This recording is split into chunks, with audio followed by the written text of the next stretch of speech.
mai pe le te minei, ma lo su ai foi pe wha maonia wha mataranga, o iei tu ai ngā o sofa inga o lo wha tupe mai e nisi mai atunu I whafo ato Australia, o lo lātou to tongi mai ni tangata sori tū la whono I Australia nei, e wha atino ia ngai o inga. O leo sipa inga muri le bāsa nei le sunuina le Child Care Centre I Sini, pe ona ripoti atu telefon wana nafi, ma wata tū whaatasi nei le ri Pāremia o Albanese, tai o Stetema Territory o Australia, e tadi atu I nei tu ai ngā mionga ma ngāre lue whaatasi ai ma leo. Mo sa unora komisina o leo le federale, Reese Kershaw, o lo lātou wa ai nei, pe wha maonia o lo titongi mai e ni tangata mai whafo po overseas actors, le whaatino ina o ietu ai ngā so whainga, ma lo wa ai fo I pe o au fia ai mani tangata talavou, mani whainga o lo una I ai I lātou I ai lunga o pengata wha ilangi, e whaatino ietu ai ngā yoinga, ni tangata Israelu. Ua whaelua mai la I New South Wales lava ia, tolu sepulu ono tangata ua mōria I le mata upulea, a o vito ria e fitu se pulu ua poeina. Whai mai le Pāremia, e le iai se awanoa o I tu ai ngā winga ma mionga whapenei I tu tonu o Ausitalia ma o tatau nei o na whaamuta loa. O le whainga maloa New South Wales mai Uni, o tangata whainga luenga I au onanga tau whila ua inga, o rail unions, o le afonga ina alato mata upu I lumo le Fair Work Commission I le vaesa nei.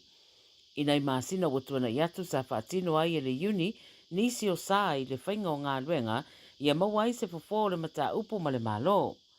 O se tau mo whainga la le whainga maloa New South Wales e tu ina atu, se fina ngalo whalitu la whono e tau fia I le whai o solo te te, ma a fia I au nanga trains I Sini, leo le afonga ina I le vaesa nei le tribunal, ma ua whautua ina fo I masui o le Uni, ia tau fia le tu maute te e le te minei, se ia maua se tali o le mata upu ma le tribunal.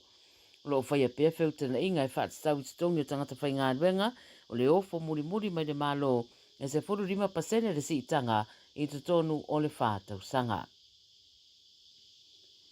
O se tasi mata upu aria e le rei vai tau, ma o lo mata I tu fo I leo le whaatupula ia pia leo tupulanga talavou, e pu e ina e leo ona o le ti e tu o trains ma trams, le wha ingoa I le wha Britania buffer riding. Whai mai le 7 News, se to o tolu talavou na pu e le vasa nei, ma lapata ia le mata upu lea, e to o lua isi o lo su e pia le maua. O le to o nima lea, na wa ai o ti e tu o trains mai le Harbour Bridge, I le whiawhira Susana tenei ma le asonga fua, pe o na wha maadia mai e leo. O le pō le asonga fua na tenei po le Afro Labour, na wa ai se isi tamatalavou I ata le CCTV, o ti e anei tu o se tram, I George Street I le City, whai mai na wa ai o pa ese mai le tram, ai ele I whamanua lia.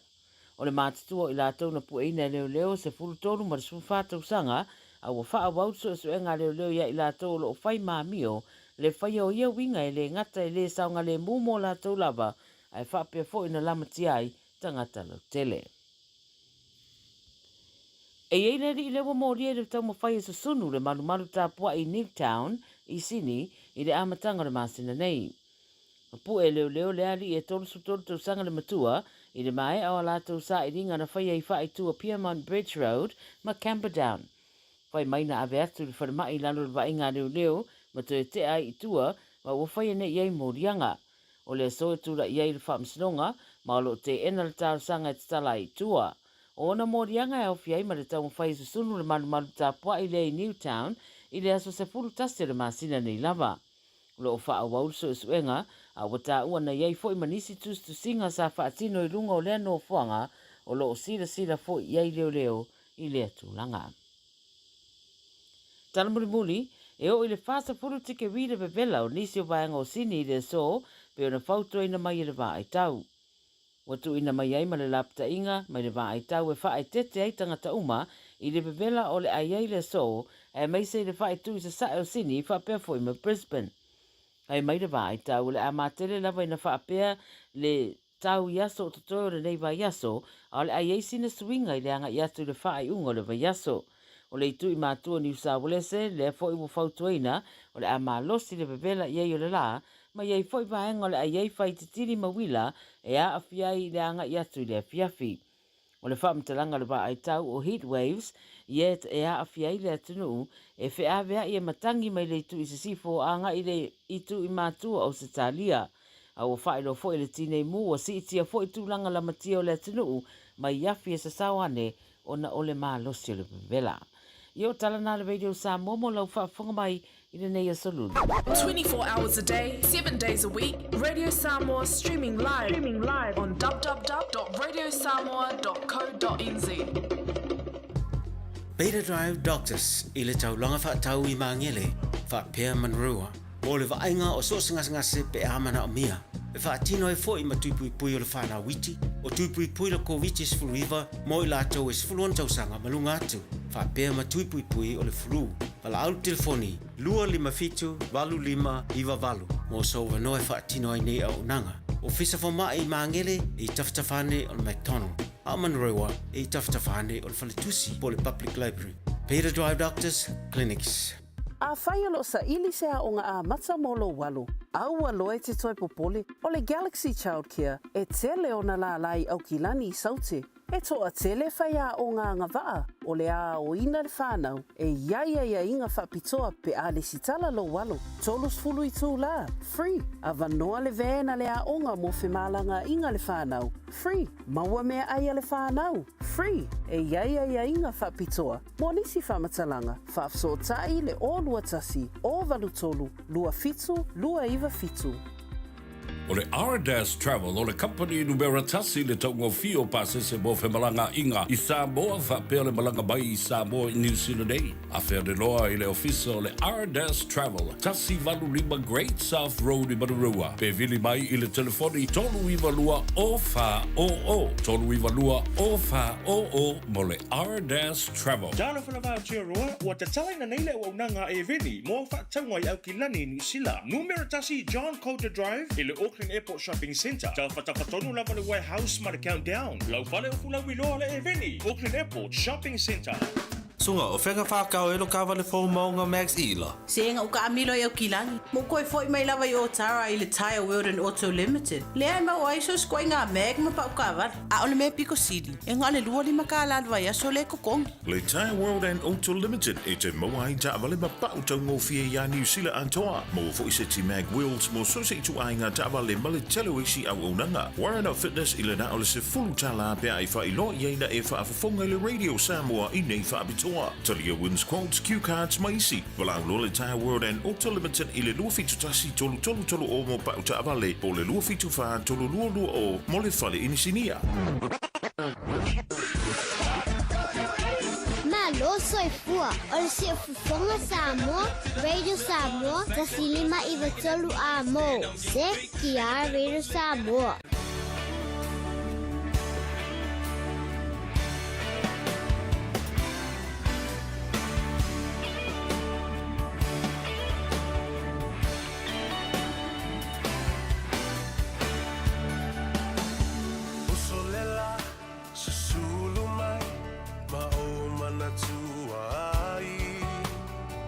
Samoa, le nuku o te nofo ai.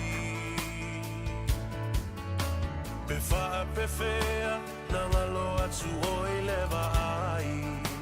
Samoa, o le penina, o te fia i ai. O solela, susulu mai, ma o mana tua ai. La Samoa, le nuku o te nofo ai.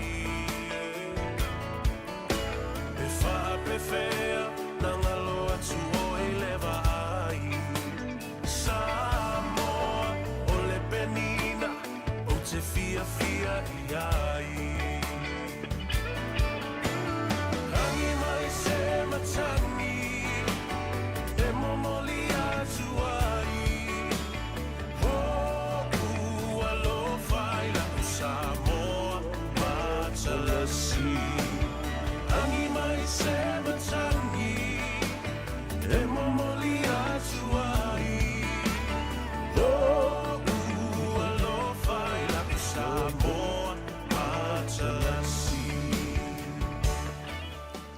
Ia, e fia lava e whaatalofa atu, ia mawhua lofa fo i le pa ia mawalunga. Maiso lau sila mahi mo, ma le tangtanga i mai i lunga o apio fōlinga, ia whapena fo i le tātou Facebook page, ma le tātou YouTube channel. Samoa i tawha e fia o le larurangi. Ia e maiso i lātou e tau muli pēa. Ia le i ātou o sa bea, ma le pora kalame o le Gagaifo Faiva o le atunuu. Ia whapena fo i ma le tātou tānoa awa i le astonai. Alon soi fo manuia ma lagi mā, pa ia maulunga o le tātou tunu, i ona tūlanga whaalupe, ia e mai se fo i o le tawhatonu o le tātou vānu nofo, pa ia mamalu wha le malo, pa ia fo i mamalu wha le anganuu, ia ai matua le tuu ia te utou, le au whai ngā ruenga te tofi le atua, i whata whaitaulanga e fia.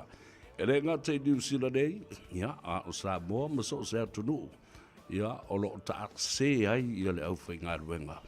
Ia male ai ngā sālevi i le tau wasuasuida o le ipu vai o le ola.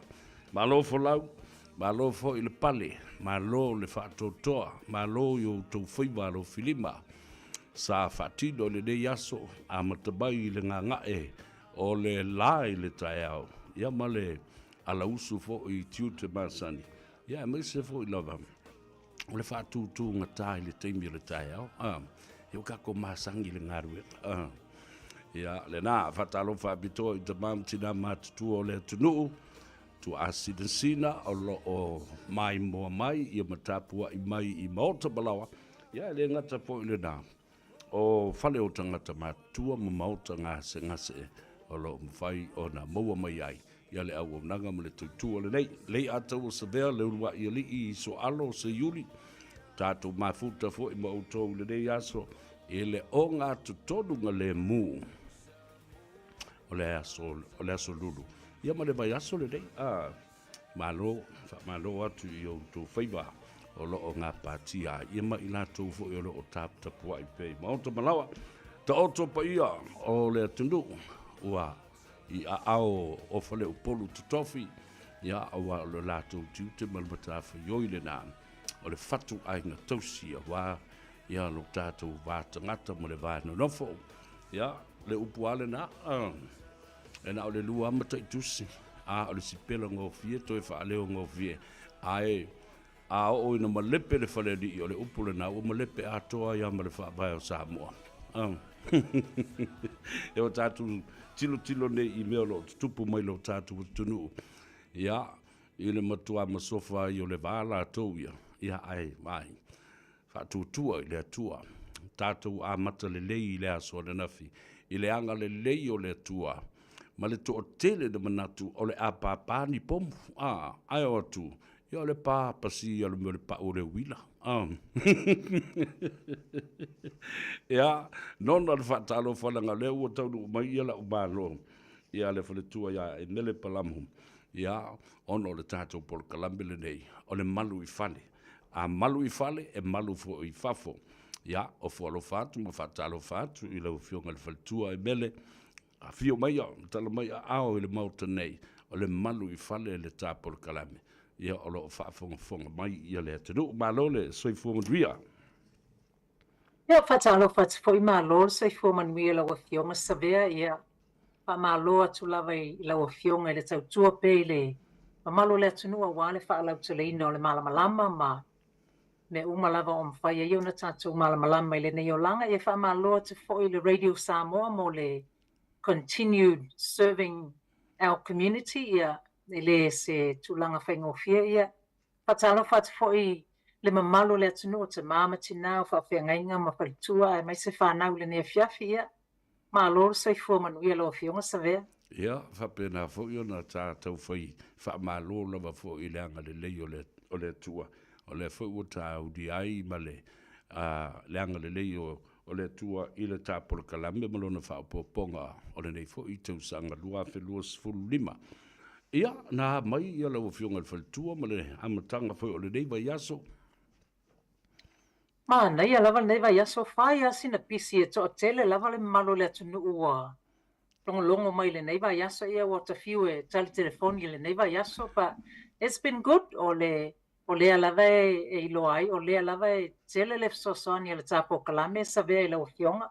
Ia O mawhai ana whaalau tele ma sali aini sifsili ia o mawhai i ona wala au maila tunu ia wha malama nisi tūlanga. So it's been a busy week. That's good to hear. Awa fo o le tele o le au wala au mai. Ia tele fo i prospects tuli loa ma whai ona wha malama tidi ai ia le tāmata au pua wau tel tonu. E malama lol tātou tunu. Ona i lola ia lea le mea anga i ai ia le sa o le tau mua fo lau o le fuafuanga alu i luma o le tausanga. Ai maise le tausanga ua fau. Iai fo i fuafuanga o lo whata oto e nai to mam tina mātua. Ai tātou e asiasi lava i le mata upu le nei o le tā ua o le ngā ruenga lo e whaatino as a mortgage advisor, mortgage broker, e fōringa mai ai. O oe e tū le o ngā tutonu o le waha o tangata o lo fia mna o mia le fasosoani. Sa ili mai le tupe a o fea le fale tupe mawhai o na whai aise no ngā tupe. Se i sau noa tasi le vaenga le tā uai. Ia whaptai tele mānei a tele le fasili sa vea i le amtanga o le nei tausanga e mānei a lava le malama o le mamalo le atunu po ngā whele iei le au au nanga. E tele lava o na vaenga ese pa o le me mua ia o lau au nanga e so soani a whape o le fia whaatau so whale mua a first home buyer. O lea fo ia fia silisila e wa amatau na mana tunatu e whaatau so investment property e whaonga i le equity o le whale lai i le taimi le nei. Po o whaapea fo o fia whaale leilo maota lai te i le taimi nei e whaonga i le equity o le maota. O tūlanga o mai e mawhaiana o sosoani ai e whaapea fo ia whaapea o la iei sau mo kesi i le taimi le nei a fia tiritilo pe sirisila pe whaafewhea on a review be structure la mo kesi ina ia make sure it's suitable mo le ia fuafuanga le alualuanga i luma. So I will help you collect all the documents ona o le si tūlanga le matou au nanga ia whaafai la titi le pressure ma le stress le e wa pe o le mamalo le atunu pe mumusu ia e o anga i le bank. Ona isi taimi pe o atu le malama te le e stope mai lava mea lai e fasili mai ai, a ele o iai se malama pe wha malama lau ai tele mai le pe aisea. So le si lava ai ngale o nanga i e wha paingofie, so ai pe o melena e sau noa iai. Ia o te, I would help you collect all the necessary documents. E pe o le manai o le mato o nanga under loan market, we have all the banks are. So mato te accessing a lava lava your banks plus other lenders. So we have over 20 lenders on our books. I can then have a look at all the different banks which is the best option mo le mamalu le tunu. Ona ese umatulanga o ainga ia o taso income so me whapea. So I will have a look at all the banks which is more suitable. Mo le ainga lea, po le ale tūlanga lea. So then, mo mai fo'ilalo pre-approval, I will help you understand po ani tuunga. Po a fo'ini a inga ni papuipuinga o lea approval and au mai. Because it's important that ia malama le mamalu le tunu every step of the way. Po a ia mea tutupu ia pe aisea fo't. So when we get to the stage where umana meet umaya ia inga po puipuinga o le approval. Ia ona whailola o ngā luenga le, I will go to the bank to negotiate the best rates for you. I will also then go to the bank to negotiate some cash back for you. So while le loe mātou po our rates here mai le bank behind for mortgage advisors, will also have an idea o our cash back here mai yisi banks. So na whaonga le mātou tūlanga ia mātou te oa i le bank. Oh, can you give me a better offer? Can you give me a better rate? O tūlanga whapea, so I will go to the bank and negotiate le tato rates and the cash back le. Ia whapea for la tā ua tele le malama malu le tunu, especially for first home buyers. Pe whapea na structure lo mo kesi, and what does it mean to fix? What does it mean to float? What does it mean to offset? What does it mean? Po a vainga ese a le a fo i le benefiti mo le mamalu le tunu. Because I think it's important on a from the travel and my experience, e feo lolo lava le malo le tunu e le o malama pe ai sea. Ai sea na laina structure a pe. What is the benefit? O le ale me tupo pe ate o break low contract le na saini suta o vaenga esa ia mawhai ai ona ofisoso ni le malo le tunu. Okay. Le taua I la o whaapasinga ina, as I process the information in my mind, in my head, o te matua I ofo, I le au nanga ma le service o lo ofo I nātu I o tātou tangata. Wa o tātou tangata fo I le fifia tele e whaapasanga I mata mai lātou e au mai e nono mai le tupe na paole me lātou te mana o iwo wa approve ma whape mai ole au whainga le ole tupe ole wa mo mai. Ai e whape I la o le tutongi o tau. E tutongi o tau e tangata ia e suru whai atu pe tutongi o tau finance institutions bo o whale tupe se sao no le vaenga lea. Ai tolo atu me lese ai tau te le stala fo I mane iai ni au tau le sene e loa ai uanga vaa ma ua le stala o tau e whaatino ngā runga lea. Nei a tele le fsili sa bea ona e tā ua tūlanga whapea ia malamalama le malu le tunu. O le melu mua I o e leisene mātou a whapea e alu atu se mortgage broker ia oe e te tau ona wha malamalama pepa ia ai tele I sainia. E iei fo ile, you can go to the Companies Office of New Zealand and also on the Financial Services Providers Registration, the hub. Ena esia ki ina le po le stala mātou. A whapea wa deregister mai a mātou mai I le stala ia lua, ia lona winga. O le ele o lai senea mātou. So these are the two options in mawhai le mamalu le tunu ona vaai po le sene le mortgage broker le te iai. And the other o le manga le sili pe whaafea on songi mātou. 99% of the time ele aise cost mo le mamalu le tunu ona te tongi mātou le bank. So o le alaba le umi le waunanga for example, si ainga le they're settling on their home very soon. You were over tausanga talo na mātou mafut. I lava se tongi all throughout the year. But o lea watu atsongi o le bank pe asaini lato ua maua meriki o lato fale. Ona tongi lole o le bank so o tūlanga whapea, it doesn't cost you anything. Na pau lava le tūlanga ne te o yeise one-off charge, which is all on the documentation. Leo te whaamala mai na le mamalu le tunuu. Ne te ua alu o overkausanga o ka konga lulue. I've gone back and forth to the bank, so I've now spent quite a lot of time with ile mamalu le ainga lea. Te ua e toi whai mai e ua makole ko fia ngā rue ma oio lela, mako sa ama ko le bank. So on that case, I will have a conversation ma le ainga. Ele whape te e wa watulo invoice.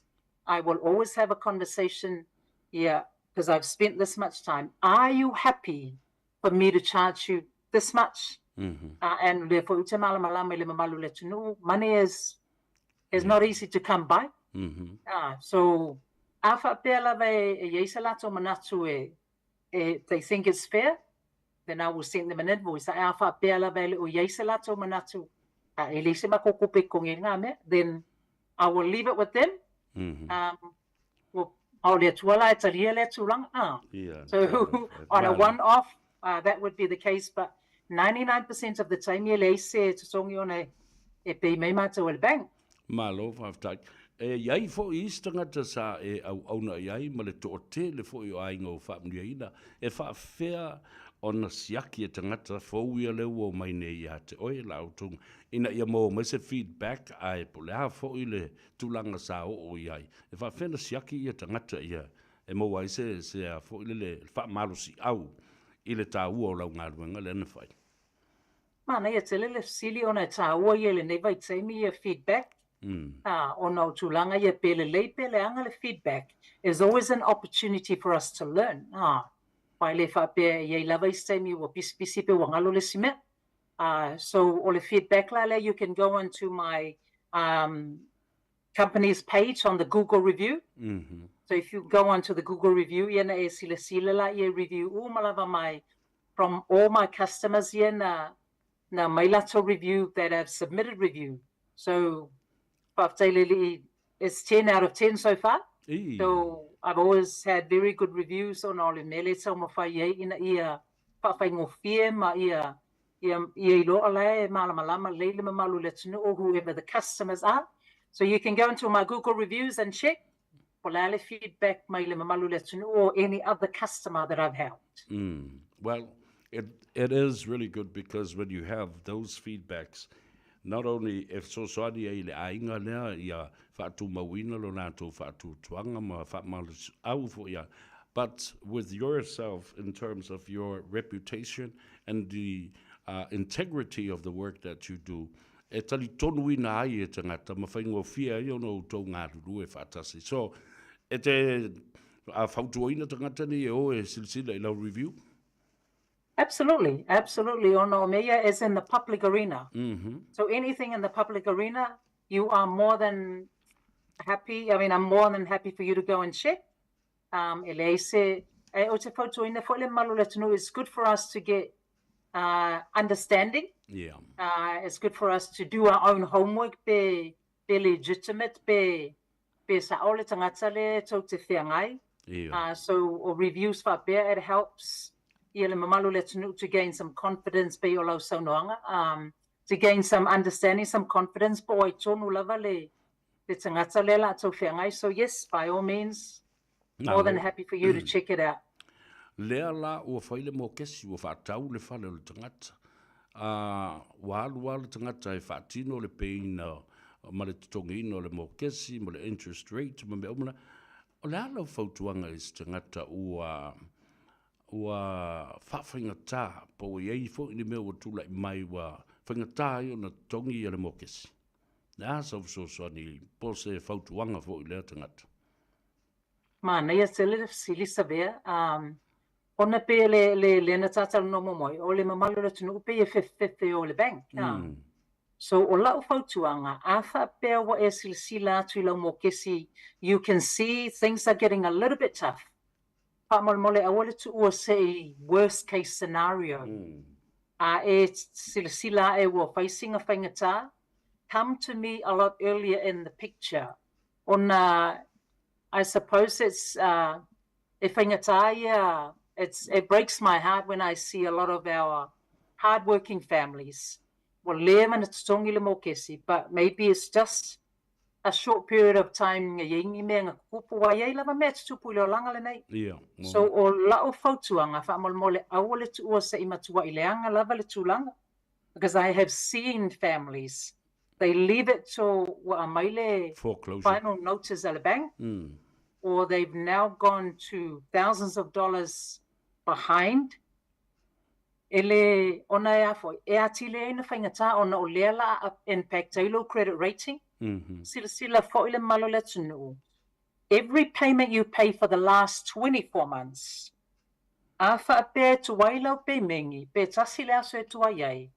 it now impacts your credit rating.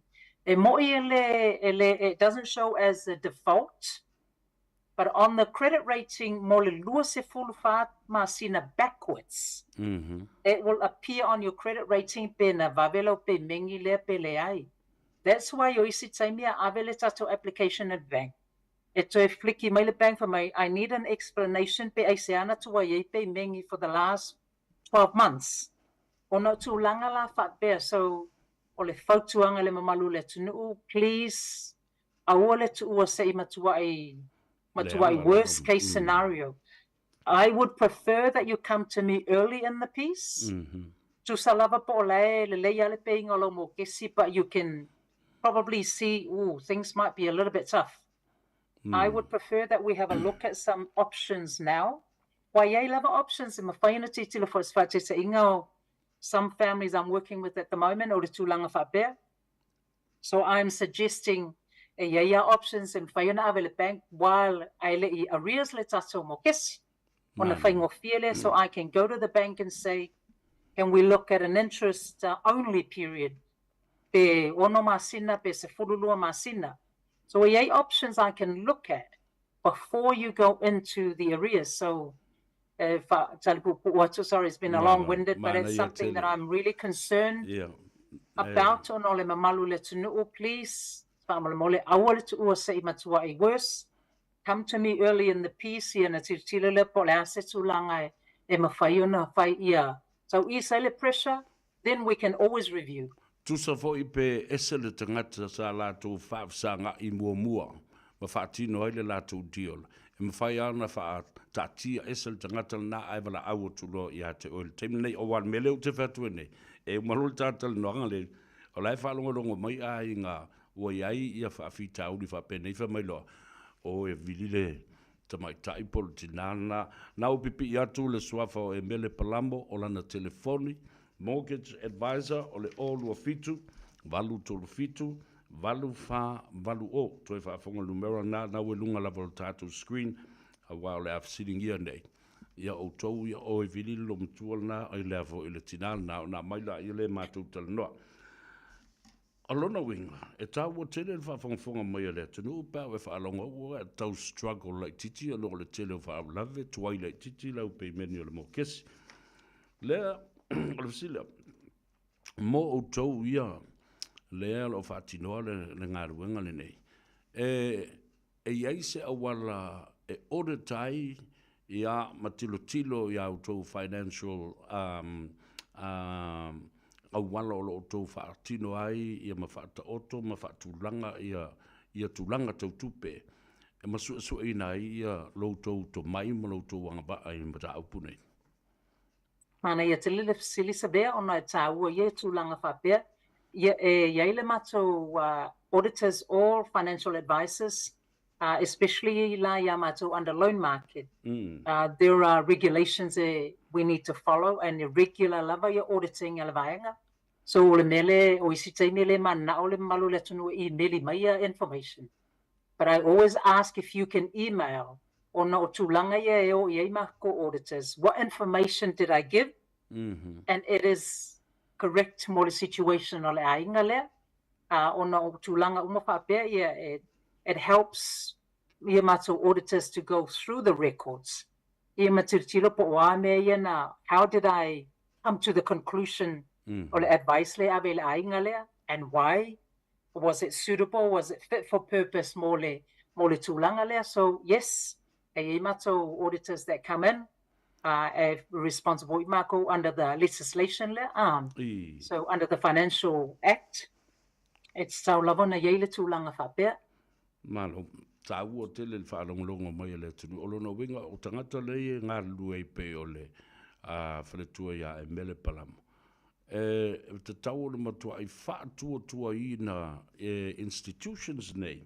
Ona, you're dealing with the public 99% most of the time ele o tangata ia ma le fale tupe le ma le si fale tupe ole mo toi ta u o nga luenga le tau fa man malama nei afa pe o ia so ta fale o umi na tongi le fo I le mokesi o te lele equity se tupe o ia ilunga o la titi fo le mokesi o toi o le ala fa tuanga fa le tangata le e winga le equity ma le fale le o no fo nei o te le se vaanga. Ana ia te le fasili I o tūlanga whapea and mana ia lava leo ili po lea tonu lava le matatia le mana o le ainga e fia ausia. Ona o isi teime o comfortable lava ta mama tina ia just to leave the equity le teime lea ona they don't want to take any risks o tūlanga whapea la mātou te whaatala noa pe po lea le tūlanga le mana o ai. Are you happy to take the risk? Because o le a iei lava risk pe a whapea o le a whaonga le equity lea paro o le mea mātou te whautua ina. A whapea o le iei ni alo mani whanau, is your goal going to be helping them buy into properties I lea lualuanga I luma? Then maybe the option is to buy an investment property e whaonga ai le tūlanga lea. O a whapea le umana na o e whaatau a whapea o leite lea se land o le whanua le iai. So maybe another option is build a second dwelling on the property awaina if the yalu se leni if it's a waisasi land while there is on the same piece of land, then maybe the other option is build a second dwelling or ale yeses teleni ale if it's a winner land and rent that out. So e lava options ale mele ta wai le if it's a no is this something o lai mana na o ai la for if the option is there and available. o le tulanga la le au ngai le mato au nanga I whaamalama po a uma options ia e avanoa o a options, what can you do? E whawhewhia na whaonga le tatu equity le iei, whether it's to whalelei o le whale, whaalu lungalonga value, or build a second dwelling, or buy an investment properties, ia ona iei fo ile o isi fautuanga e follow mai tu o lea whaamatalanga.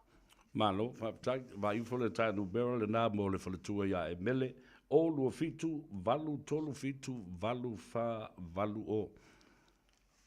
Tonu boy o umatata noanga nei vili atu lol tangata ia te oe, ai masena I tamam tina ma tua lae in kalesi, ia ma whao sofia fo ilo lātou fie whaalongolongo mai. Ia a opole ale meo le a whai I properties o le ua te tele la lātou mo kesi wa mai, ona tongi ma ua build up ai le equity. Now, il teimile nei, ile sila lava I le marketi o whale. Le foi e tele ia properties wa vanoa. Feo lolo la tu tau a o lea lava stabilize ia a tupe tului. Le interest rate o lea lau fautuanga e stangata o loo. O lai ila na tupe. O loo fia talanoa tu fo ia te oe sosoni mai ia le fale tupe. I lana filifilinga o lo fai el te mile nei pe fo le lae tu sa membe po o sa fai fo I lunga le pa e le rope vevela pe malulu pe o le a whatau le whale pe o le ale mea la whai. Nā se sau. Pana ele siri sabea. O le taimi ma at the moment o le stabilize level le tau whale because they reckon the stats in December they dropped a little bit, the overall price o whale. So I le taimi le nei a whape o iei so wha moe if you whaatau so mota. E ma nei ala wale whaatala noa. Whaatala noa tilo iei figures, is it manageable? Le taimi le nei e whaatau ai so whale moa. Pe o le vaenga le they tilo iei le au whai statistics le vaenga le whai predictions ma me whapea. Ona from halfway towards the end of the year, they reckon the property prices will start going up. Probably not rapidly, but they reckon it will start going up. So o le taimile nei, a whapea o lawa iei so wha moe whapea. Ma nei le whaatala no. Ma nei le whaatala no po o ngā whela iei, are you ready to buy? Ia wai le whapea a whailo pre-approval, then you have to buy. O le ma nei o lau whautua ina whaiso pre-approval if you're in a position if I so pre-approval. Ole e silsila le po au options la iei. And how much can you afford to go up to? Ia ona e tilo le maketi po iei se whale o e mana o ai. At least a whape o iei te watu o la iei se whale ma nei e lava. You've already done the first step, which is get a pre-approval. Ia ona e loaila ia o pe tenga whatia le repayments o le pre-approval. Pe tau tutu la titi mai lalo le vaenga, but at least you know what options you would have to FISO pre-approval. A le tā mua le nā, o la ua tātia ua I oe mai le whale tupe. O lea ua wala mai a tāta o tau le lei. E talia ina lau tātu sanga. O la ua ta oto le vai ngā tupe whaiai. Ia, tā ua le whesiri pēa ma sesi atu e wala watu I lau fionga le tumaitai. O lua fitu, walu tolu fitu, walu fa walu o. Ia, o le tātai mi ma le tāpuru kalambel na o le malu I whale. Wa e tali I whesiri malawa sa o manatu e tatau ona toi whaatepa I ai le mamalu o le atunu. Ina ia manino ma malama le le iai.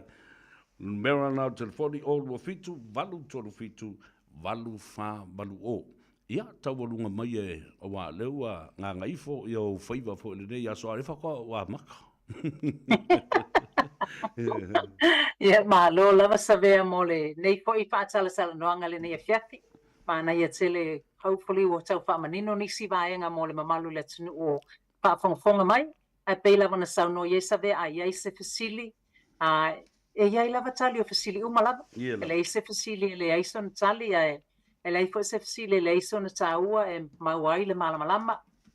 Feel free to call me on 027-837-8480 pe e meli mai fo e mele.palamo@loanmarket.co.nz.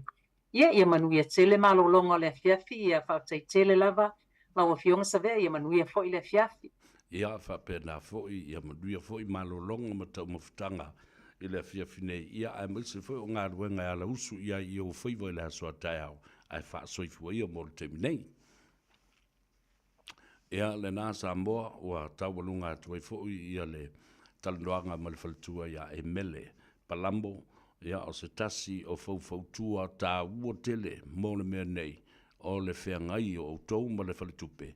Ia o ia le na o la autou pai o le sui le na o autou i luma o le whalitupe ma le pule o le whalitupe. Ina ia mana malama ma manino ai i mata upo le a whatalano ina ai maise o le mana o mia o se no ngā tupe pe a whai o lo manatu ina ia whaatau se whale mole a inga le malu le na i whale i le nei a solulu ma le whaletua ia ma wala au fo i le telefoni o lua fitu valu tolu fitu valu wha valu o whatalo wha bitoa i lunga le tātou apia fōlinga ala te mai tai o se nara a tui atua, whapena foil tua fine i a Fuatino Josefa, i a malta mai tai o Erolini, le uso fo i a vaisi ngano ai maise le tātou ta mamatua, le fionga i a Masoe Tauli, i a Josefa, i a o whaalongolongo mai fo i mamai mua mai, i a pāwhtai le tuolo, maua le manosi, i a mwhai o na tātou mafutai, i a maa, o tau tausiari i Erolini ma Fuatino i le toi ina a o maua lona soifua. Whatalofa fo i a New Light Titi NG Ngawa. Le mai mua maiste mai tai. Watching you surveil from American Samoa. Amelia Whamoana le whailau tusi o le tātou au tusi. Ia, ma lole soifua mduia Amelia Whamoana. Pa per fo i Willa Tia o Ameko Alu. Talofa Ameko. Alole soifua mduia. Lo fo le ngā lulu i le nei aso. Whawhetai a Mosa. Nofo Tinifu. Ia, whapea fo i le tamaitai. Marietta P. Ia, o i isi ia ua vai at Rodney. Fatima Lome Tabita Hisatake. Kai mange fo i le leo o le ngori. Le la ko ia manonga spelanga. Ia le na.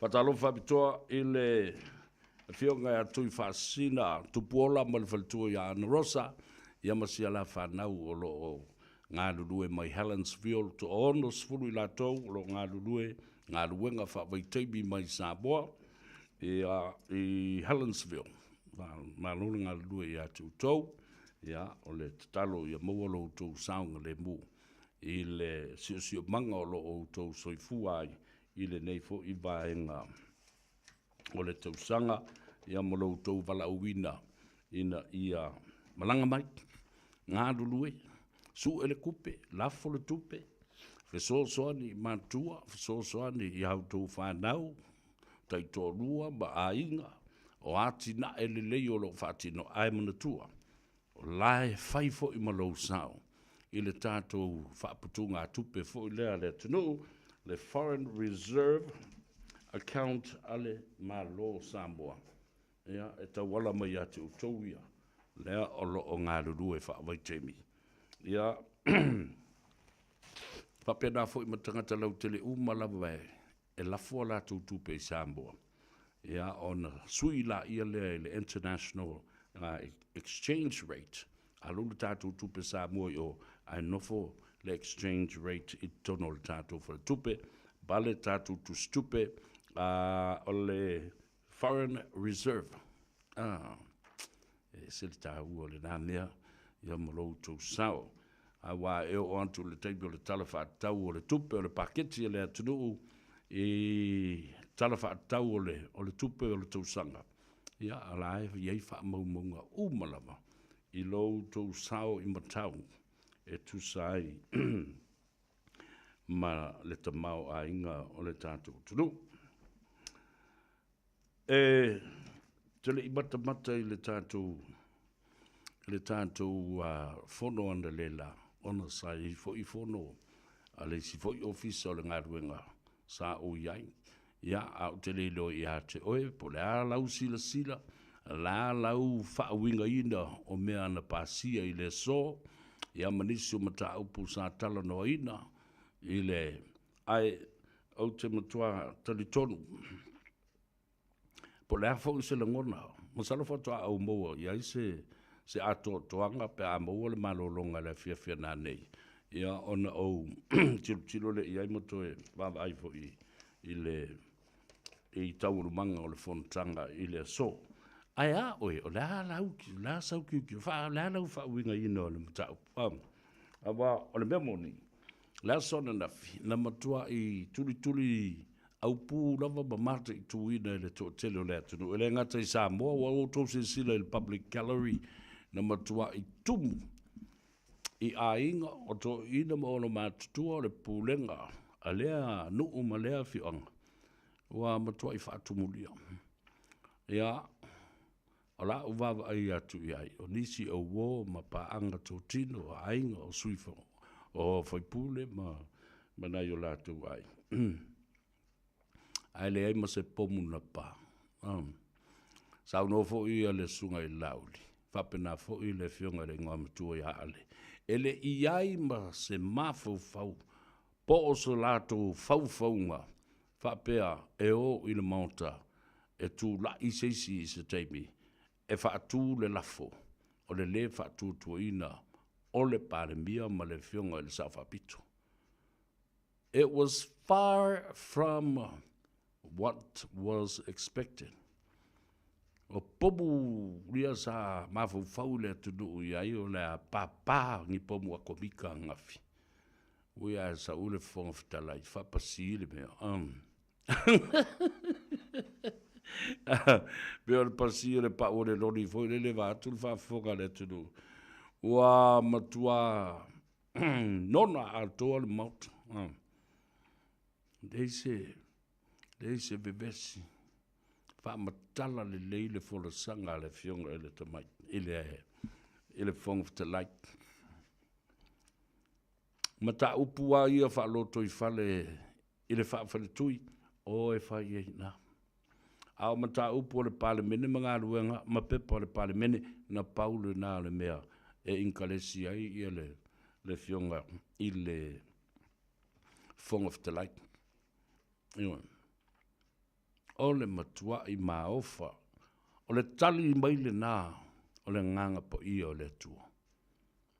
Ia whai le fong of the line, ma whaola, o le pāle mene. Ia matau ma whai ai e wha tūlanga le lei, ia ma wha whēalo whani I tū e lua, o ai lava I tū sa white nai, I o lātou ma whauwhaunga. Le tali le nana mai le tua I le son lafi. Lea ua wha wau mai I le so. O le tūlanga. O le whaatino o ngā ruenga a le pāne mene. Alo ia minsta ua umona whaatauto. Manatu fo I le nganga ma whatia o le sunga le lauli ma le toa telo I lātou. Lea ngā fia. Ai mai se fo o le tūlanga na whaatino ai, ia le whaatosina le fionga le sa whapito, ma ana whaatalanoanga, I le a amita I to tasi mai. O min star whaatasi ai ma min star lango lango. Ma whapena ai o na wholinga mai. O le whaatosina le ana whai. O leo foi natu lea, o meo whaamaruanga, pe a whai e tali mai I oe au te lango ina oe lau fionga te mai tai panamia.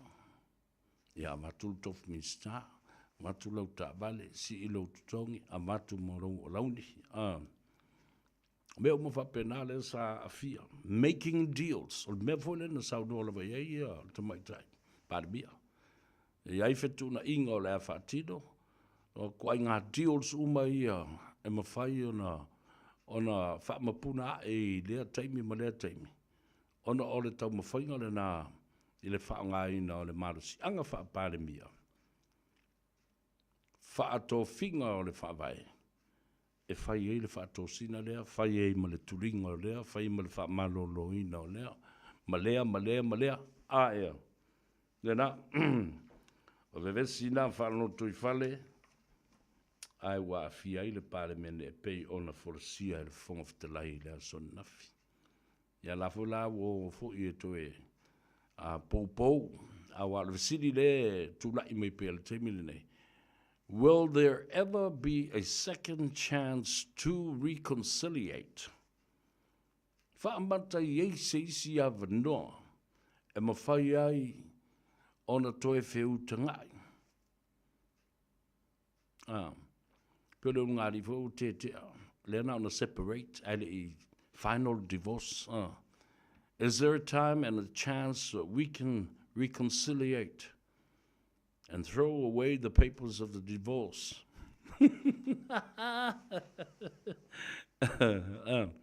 Wa I tala I lau tau whaalongolongo atu I saunoanga alta mai tai pālemia. Pe e whōringa mai ai o loo iai se nganga whapena. Se nganga e nganga ifo ai se langona. Ai o te loa, awa ole me malie le na tupu la son le la. Ole whamrianga le, wa umano utala doa ma balau lia mai au ele whianga ele sungal pali tele. Ina uafe mai I aukilari nei mamai ala na whontanga lea a whongawhitalai uma o atunu o le taupurenga sa whai Kensing. Afe mai loi nei. Ia ma wala au lia au. Ma te tala ma whasua foi. I mea lava o lo tupu mai. Ia whaatasi e foi manisi o tula whono e tau na whaaleia. O le I tu tonu, po o le pasia fo I tonu o le mautafono ma le pane mene. Ia manisi o tula fono e tau na teu. Ai, o le aso na lela, sa o wala awa tuai I Samoa. E asi atu ia le malanga, a le fionga le teitei fono, o le fono fau tua mamalua Samoa I au kilani nei, le fionga le to oli ia tofi lau Ted Stanley. Ia na mawala ia leo le mawanoa mata ua I sa ia tapua I tono le mautafono ma le pare mene o Samoa I lana urua I fong tanga I le aswan nafi. Ai sauno mai I tofi lau. Le atoa. Ono sa I mai lama. Olo o fia tala no atu le toi ina I atoa. Oi le toi ina. Fa mai o lo ma whaafsangai. Sa malanga mai ma lona to lua e asi le fionga I le whaasina. Le fionga I le tole a foa le au pepetele whaafisi. O le sa tu I matangi o lo ma avea fo I ma fonga fitalai mo le tele o tausanga. I le malai fono ma le mauta fono le pale mene o Samoa. I le pae inga lona sfurma le ono. Ma le tele o isi pae inga na tuantue. Ese le tāua o hawa noa whapene I le au maua.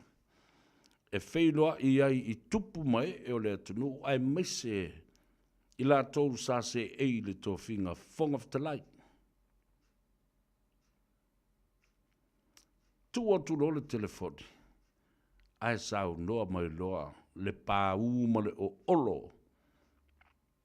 O le leo malu fo I leo le fionga le tole fo e peo no tō masani pe a whaalongolongo I teimi o whontanga I le tele o tausanga o mawai. E le pāu o le leo o le toina. Mai le a tau o sa vea. Ia o le nam. Tole foa. Whawhitai o maua se awa noa o tatala noa antuai I a toina. Langa lo iai fo I le langona. Iai se tai au, umine malos, e te tau ona e sau e pue se tātala noanga. O se ata video, e mana tua ai la utautua, ma mana tua ai e la whanau ma o a inga, ma e uma e tupunga mai lo surunga titi, o lona winga. O se video recording, o le soifua ngā lue ma le soifua tautua. o le fionga le whaasina ia to le foa. Leo pepetele whaafisi. Ia lo ulangona o le nganga whaaftai. Ai manao ia te au, ma te whaafsanga ai ma whaatala noa ia. E tusa malana tautua whaatau waa, mai lava i lona talavau se ia o mai. Ina ua whai nai pisinisi la iti. Malana taxi. Malana tautua i lona nuu malona a inga malei tu malo. Se ia o ina whaamria ina ana whaatoanga. O ana tinae. Se ia o ina whaasafua atu. Lona to mai whaaleanga nuu. Matula i mai le tofia le tu malo. Se ia avea ma minister, ma avea ma fufonga fetalai. E muli mai se tusi. A o le video. E fai a o maua lona malosi. E ma fai o na tilo ai i ana launga o mea sa tutupu. Mai loa atu ma mata lelei ai. Tangata uma na tupunga mai o na surunga titi. O na ainga. Ai mai se le tunu. Awai se a tango se si whaatau se kusi ma whai kau ke mi uma te mi uma. Ai a po e le ata video. E toi tā nei tālo whai, toi tā foi. Ma wawa ai pe i ai, whanau. Ma tangata o le atunu o lātou te manatua, ma sila fia le nei toi ina. Wai atu o na taulangi. Ma lana tautua, ua afu, le lingi a Samoa. O le langona le nasa ia ina ua ma whasoa mo le fionga ia to le foa whawhisi. O le anganga whawhtai mo le anganga fifia. Oi ea ita. E whaasino mai ai e le anganga tangata maululunga sa whaima siri anga. Sa whamata i ai be uma. E o lavai i le mauta fono ma le whare fono. O le whaatumutu munga o le palemene. Ma le maota o Samoa. A o le na nau mai. Mai o te mana o te whaia. Le whaatalandoanga. Ma le ata whaapitoa leo. Se elo ma le mātalandoanga. Former speaker tole a foa leo pepetele whaafisi. Se elo ma le mātalandoanga. I lana sila malana ba ai malana whaalongo. I mea ia e tutupu mai i lo tātou tutu ai maise. O le vāi o le whangatia. E le vāenga whaupai o lo avea i nei. O le malo matu ai. I le tofi pārembia le fionga le tumaitai. I le sao whapito. Pa mai le sa nanga ale fionga sa utustusia i lalo. Matatangi o utalinga. Notes nei o upu i le upu. Fa mai le a tau sa vea. Sa nanga le ato le foa.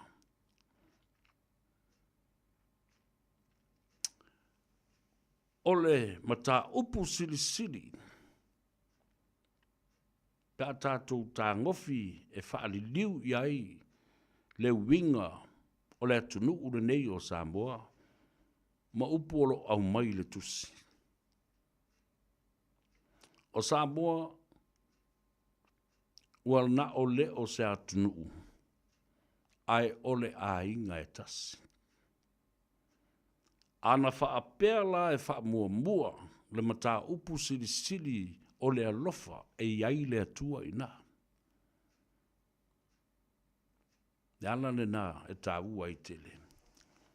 Tala to ina nei. O le mta usisili le na. E le o maua.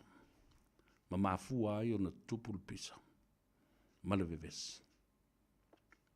E le o iai le file mu o le tua. A le iai le file mu o le tua. O na whapena lea o na le iai le lofa o le tua. Tala mai le fionga a tole fuan lela. ia maua le fe māngaloa. Ia maua le wha pale o leisi. O fasiri loa.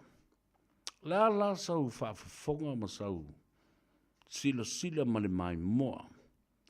Ina ua usu le whono usu o Samoa i le asona nafi.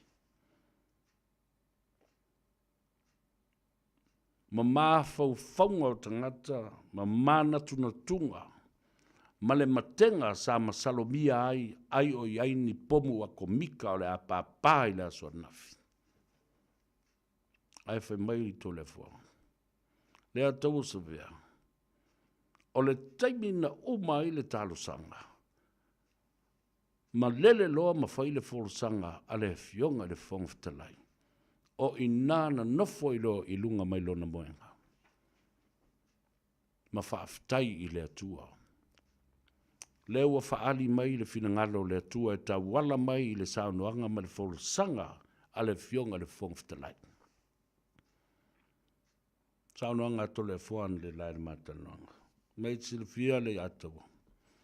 O lo ua nganga whamanu ma le whaftai e le atua.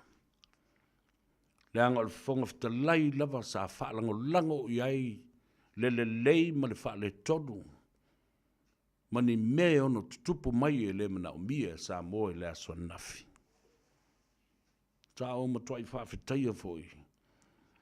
Le awa noa le lei na o vili ai e asi le fionga le te fono le fono fofautua sa moa.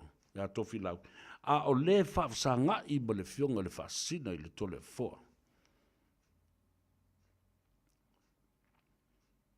O le saunoanga la le fionga tole foa sa utustusia ma. Wha maumauina ana le la. O le upu leo. O le alofa. Ma le onsai, ma le whaafe maanga loai.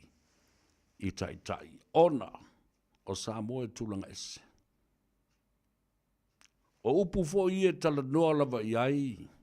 Ia le mautau ave. A le whaatua tua i le atua Samoa watasi. O le tula fono. O Samoa o lo ainga.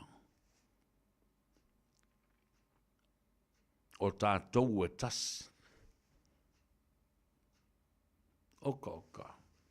Se mātango fie. O le mātalandoanga ma le fionga. O le sa vema. Ma fonga feta lai o le mautafono ma le palemene o Samoa. Telo tausanga. O ilu matalutanu. E maua se awa noa. E whaanga i e whapea lunga le telefoni. Ma o mai sana tima inga.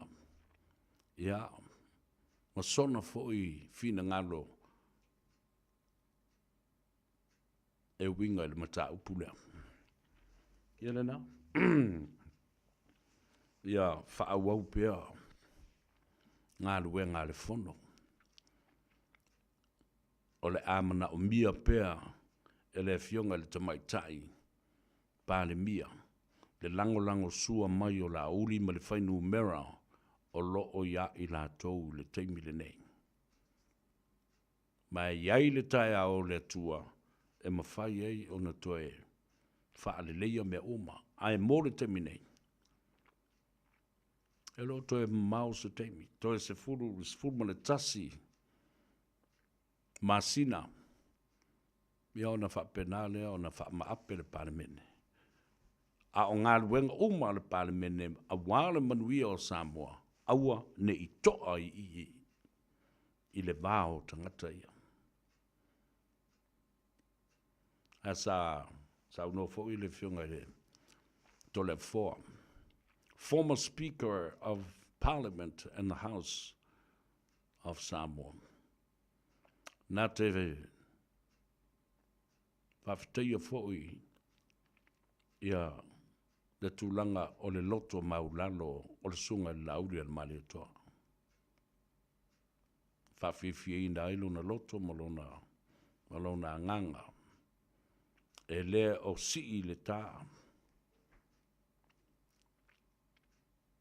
E se le taha gua o nai minute ia sa ma taleloai. Ia, mai ua tāua fo'i ua tatala fo'i ma le avanoa e mawhai ona feso'ota'i ai i lea fo'i tamali'i ma lea fo'i toa manu o le atunuu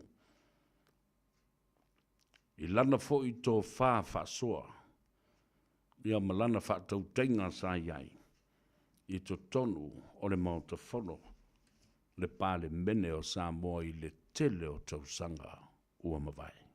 Tātou o le malolonga fo'i mai so ili se amanoa talanoa tuai i le tamaitai o ati ia ma le auwhinga luenga le tātou whare tābale le Henderson Cars i nai Cavendish Drive.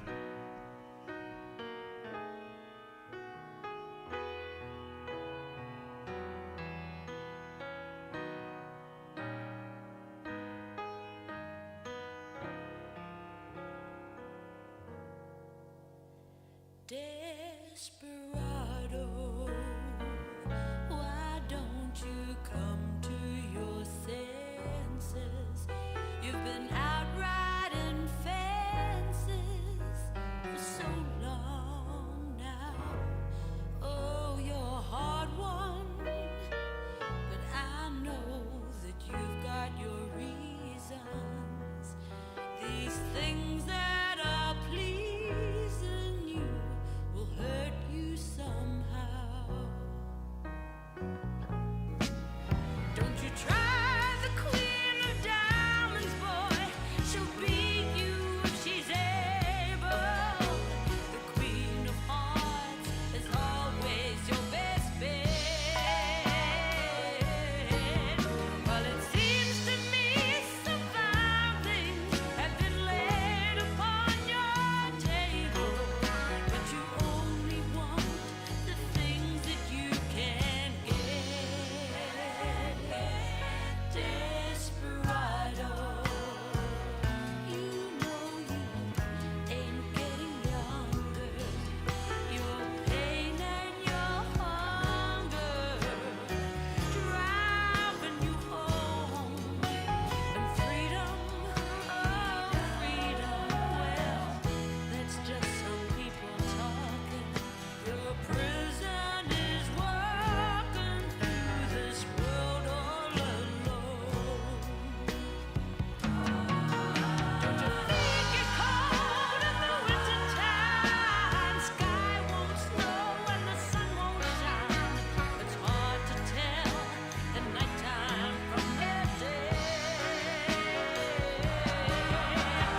Losing all your highs and lows. Ain't it funny how the feeling goes away?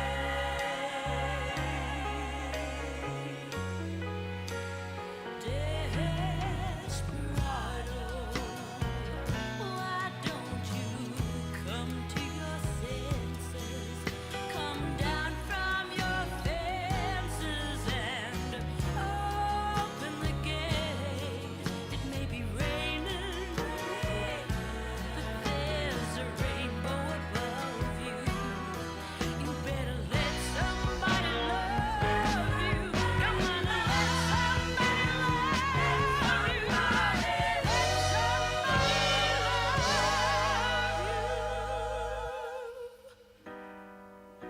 before it's too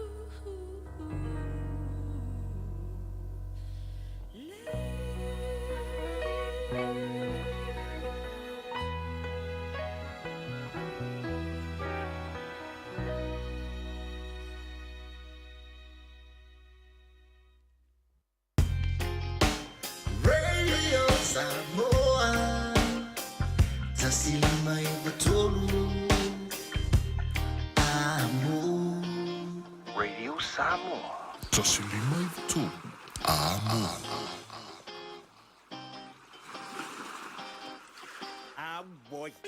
Fonga Samoa, le Radio Samoa, silima i batolu a moi au kilani.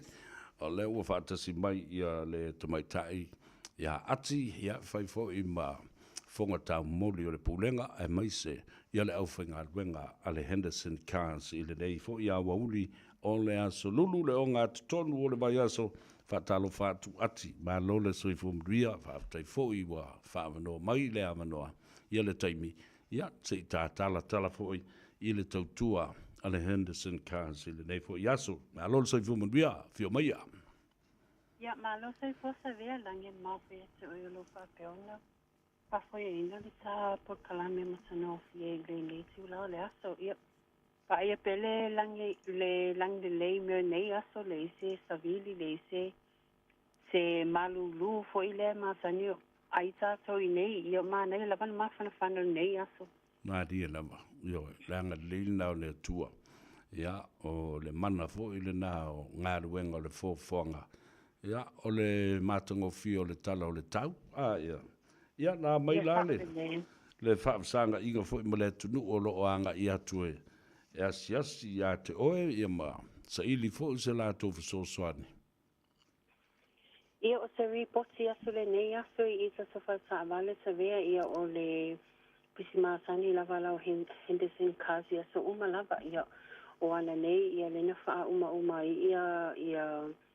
ia sign up for le malo le tunu faa peona fato ai me lato application le vai aso le na te nei ia o le na faa uma lato sign up i nei la solulu ia ai whaapea ia tato a inga i whaapea o na piki ina lato sa avale i lasu fwene nei.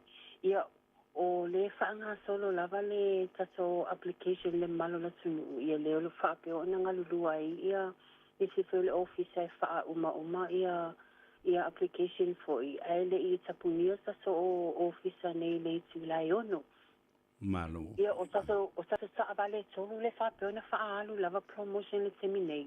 Ia o le lava le ma ua o le na whalefono al pūlenga i o le lava mana al pūlenga fo ile le ia whaalu pea promotion na tāwale e tolu o no lo wa aia pele to tele le malo la tunu o lo whapea o na fia le mato SUV le fwe na o tā ua ia so wa sola ia o le mato SUV le whapea o na fia le malo la tunu i o le e apalai mai lava ia le to tele le to tele sangata il maso SUV le 700 lo fitinu 4 ia o ngā lava i mō ngā li i to tele ia whanau foi ia mata to a inga ia o mata vale e tolu le maua i mea alfa tupelua whetala ia ma le wha whetala le maso piki apu mahindra ia le whapeona whaalu lava le teminei ia o se taimi lava o i luma o ne whapeona whaalawi loa atu ia le maso ta vale Masa sa vale ia lua felua lima lua tau nuu i le maso yard ia o se taimi luma ia na whaala tulo le lungo o asa fo ia sila fia fo i la tunu ia po ai fo i se fia apalai mai ei masa vale ia e tolu masa vale lua felua lima lua tau nuu ia o le tulanga na o lo ia ilisa sofa le sa vale ia e pisi lava le Henderson Kazi le malo fo la tunu whapeona ona fia maulesta soani e fia mauen sa vale. Ia, malo, whaftai. Ia, ono wingo lao le tau le ono e tapuri e o tau le nei fo yaso am. Ia, sa o le lei, o aso o le bai yaso, po le aso ngafua le la sparide. Ia, e sala sa tau le iba sai au. Ia, e tapuni i le ono la fiafi. Se i vanga nā le so nai, e te sala le iba sai au, e tapuni le lima. Ia, malasa sa e te sala i le se fulu, e tapuni le whala fiafi. Ia, le lei, malo. E a se vanga nei te upa uia ta ua o lo e manatua? Ia, te whamanato su le malula sinu o whamule mole o bainga ia po bainga tā ua ia le whapeona o tā ua mawhailoa su i le temi ua sola. O le apalai le o le benefiti, po le tangata le pensiona ia ma le cashes. Ia o vaenga ia tolu po tā ua e mana o mia lava sa full time. O na lea lava ele o maua e nisi fo ele malo la sunu ia i le tāpo kalami lea. Ia ele o malama lava la so i le tūlanga le o requirements ma le process o lo whapeona whaatinu i le seminei e apalai ele ta avale. Ia o le e mana o mia lava le tangata full time. O tangata na sau support low application. Ia o le saavale alu lava lalu le ngolo tangata le benefiti po o le tangata le pensiona ia me le cashes. E whaftai lava savea mo sapo kalamere nei tula le aso. Ia, malo, whaftai fo ia te oele tu mai tai.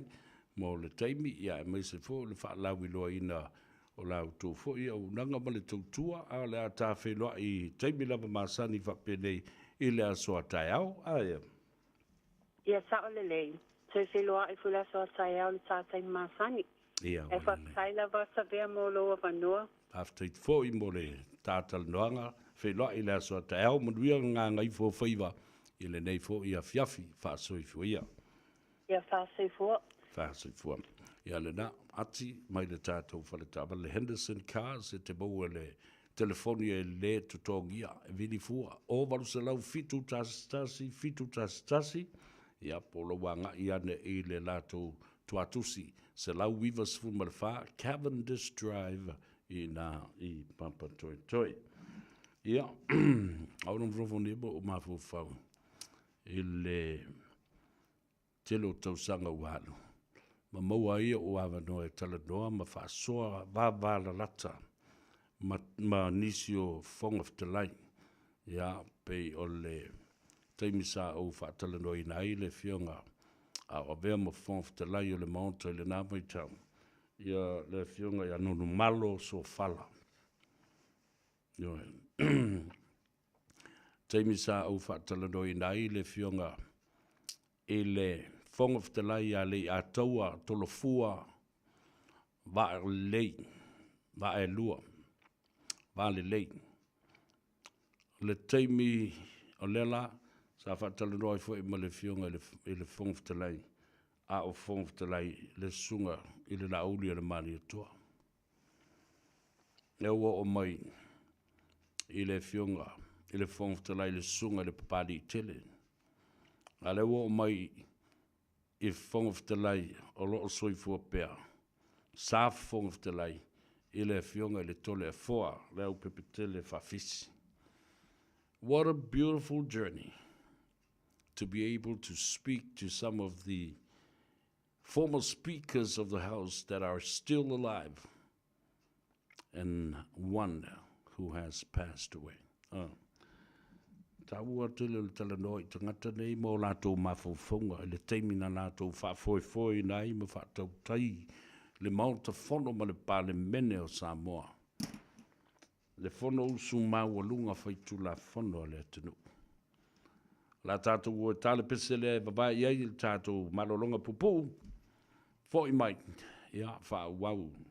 Le au ranga ma le tutua ole ngā Gagaifo o Faiva ma le a tau sa vea I le neifo I aso lulu.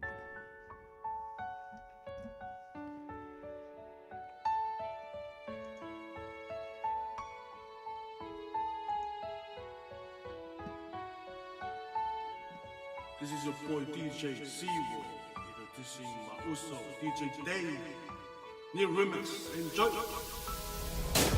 One for the money, two for the show. Clap your hands if you got a bankroll. One for the money, two for the show. Clap your hands if your money ain't flow. Let me get that. One for the money, two for the show. Clap, clap, clap, clap, clap your hands if you got a bankroll. DJ.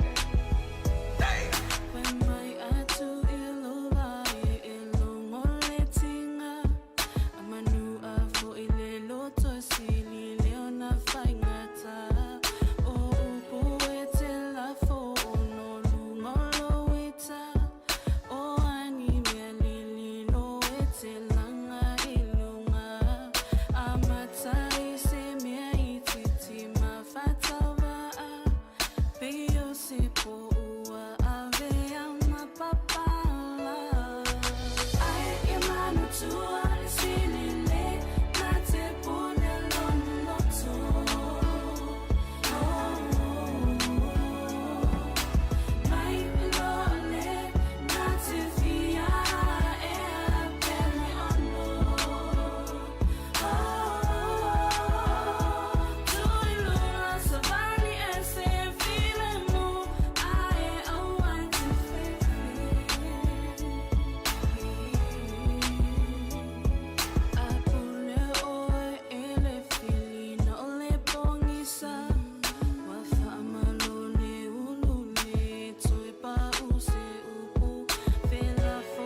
Darling,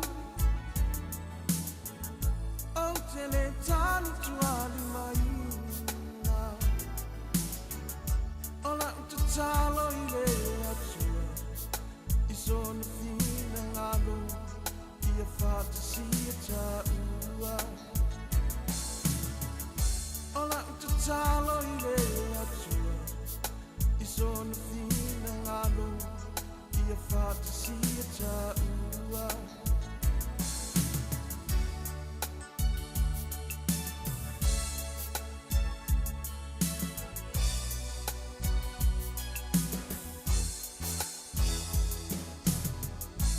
Ua na ole Radio Samoa se furulima iwa toru a mo e tautuaina o e ilangu ngana fitu aso le vai aso.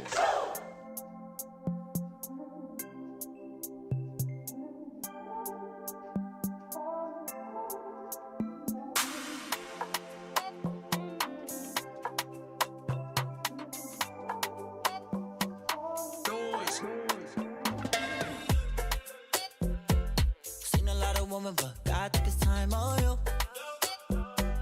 Pretty brown skin girl, prettiest in the room.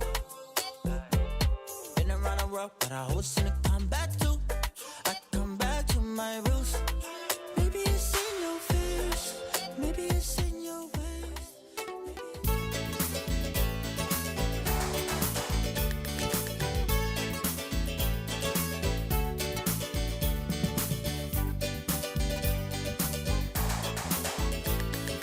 Samoa ese ia la mai.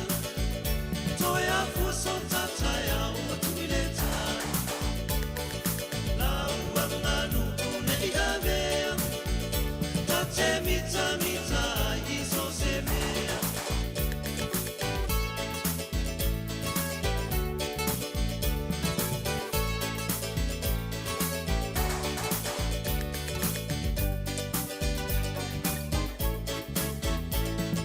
Samoa ese ia la mai. Toia fuso tataya o tuile tai. La uanganu une ia vea. Tate mita mita iso se mea. Tamba samo sile tapetai. Ile pule ua mawai. Lenei manu ia utu olima. Vai lunga, ile tama.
Ia whawhiwhianga sui fi kiloi o le fiafio le asululu ina ua manaba ngā luenga awha tonu wai me le tu lae lima ngā Gagaifo Faiva o Samoa.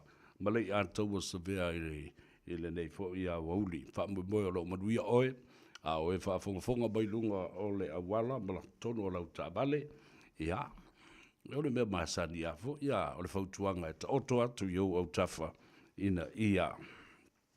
Mawalo saunga le mu. O foi ke furu lele e isi foi ave kavale. Ya, batau mo fai e tu ua vanoa. Fa vasenga le sao sao o lau ta vale e mangala ese o uma na tu mata mangai ia le sao sao e te aduai. Ya, nena. Ia tau nu man ruia le fai ngā malanga. Tā te o lava momori oe ma wha akakoi oe le awala. Fatalo fai a Fatima Lome ta vita. Oh, Jesse Maxwell, watching you all the way from Cape Town in South Africa.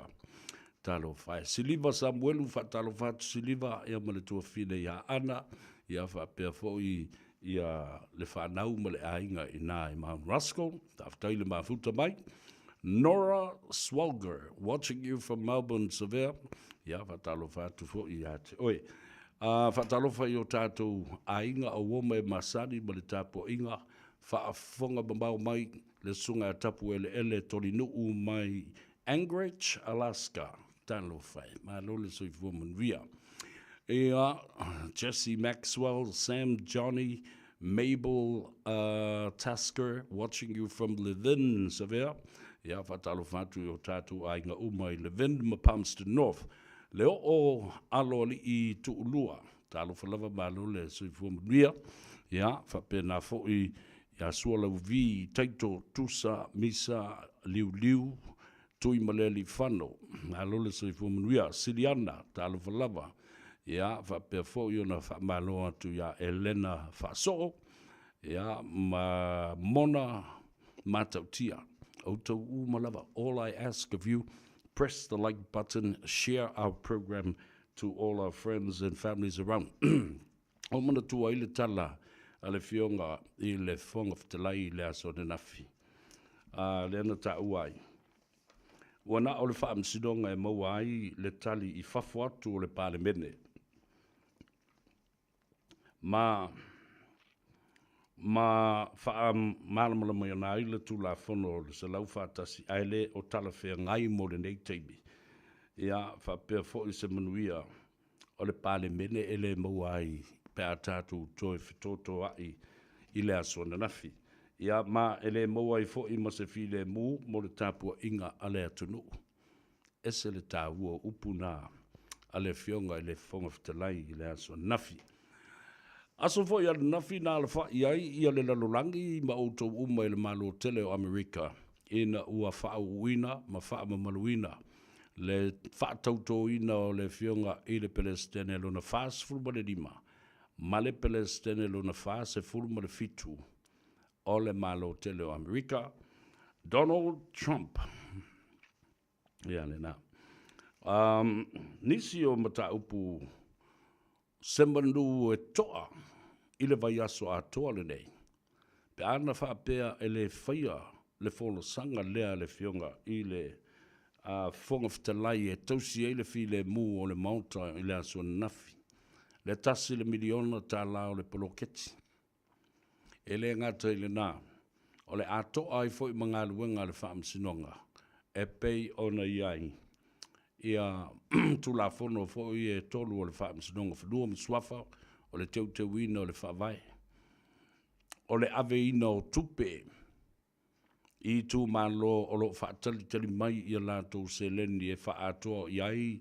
Le tai miliona o le miliona lona lua o le poloketi lea. The $1 million project.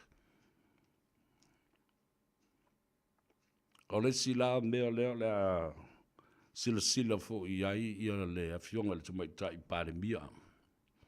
Malana Carpeneta. O ai o le ato fia e toi tau ave ia tofinga o minsta langulango. E to o se furu ma le to tolu. A wai se furu ma le lima le whainu mera la o lo iai a te ia le teimile nei.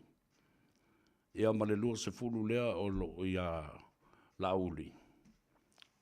o le a whapewhea o na tō fia. Ni minista lango lango e tō se fulma le tō tolu. A la ua iai ia tofi minista uma o nisi o le kapeneta o lo iai ia teia.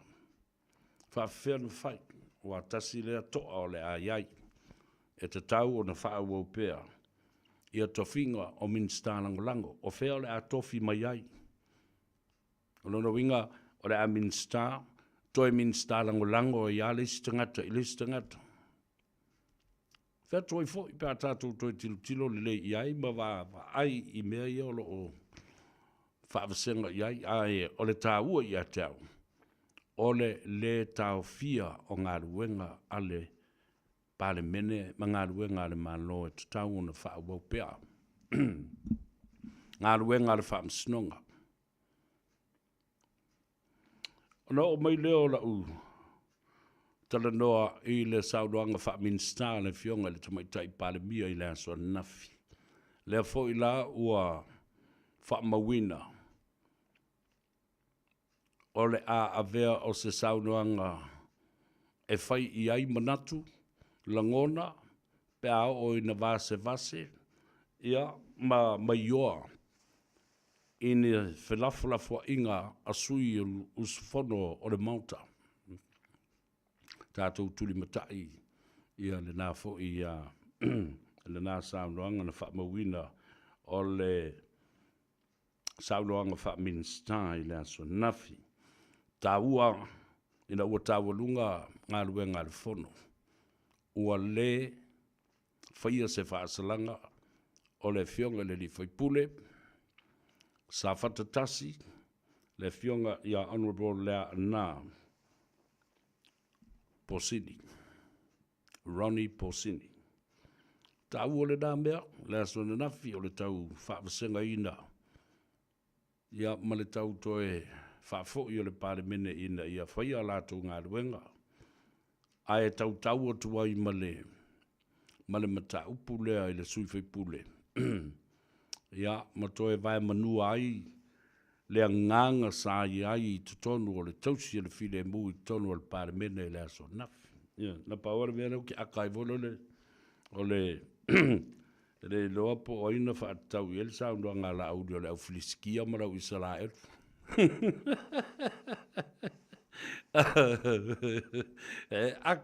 Aka le fonga whikalai i whawinganga o tala tamasa au tono le mauta.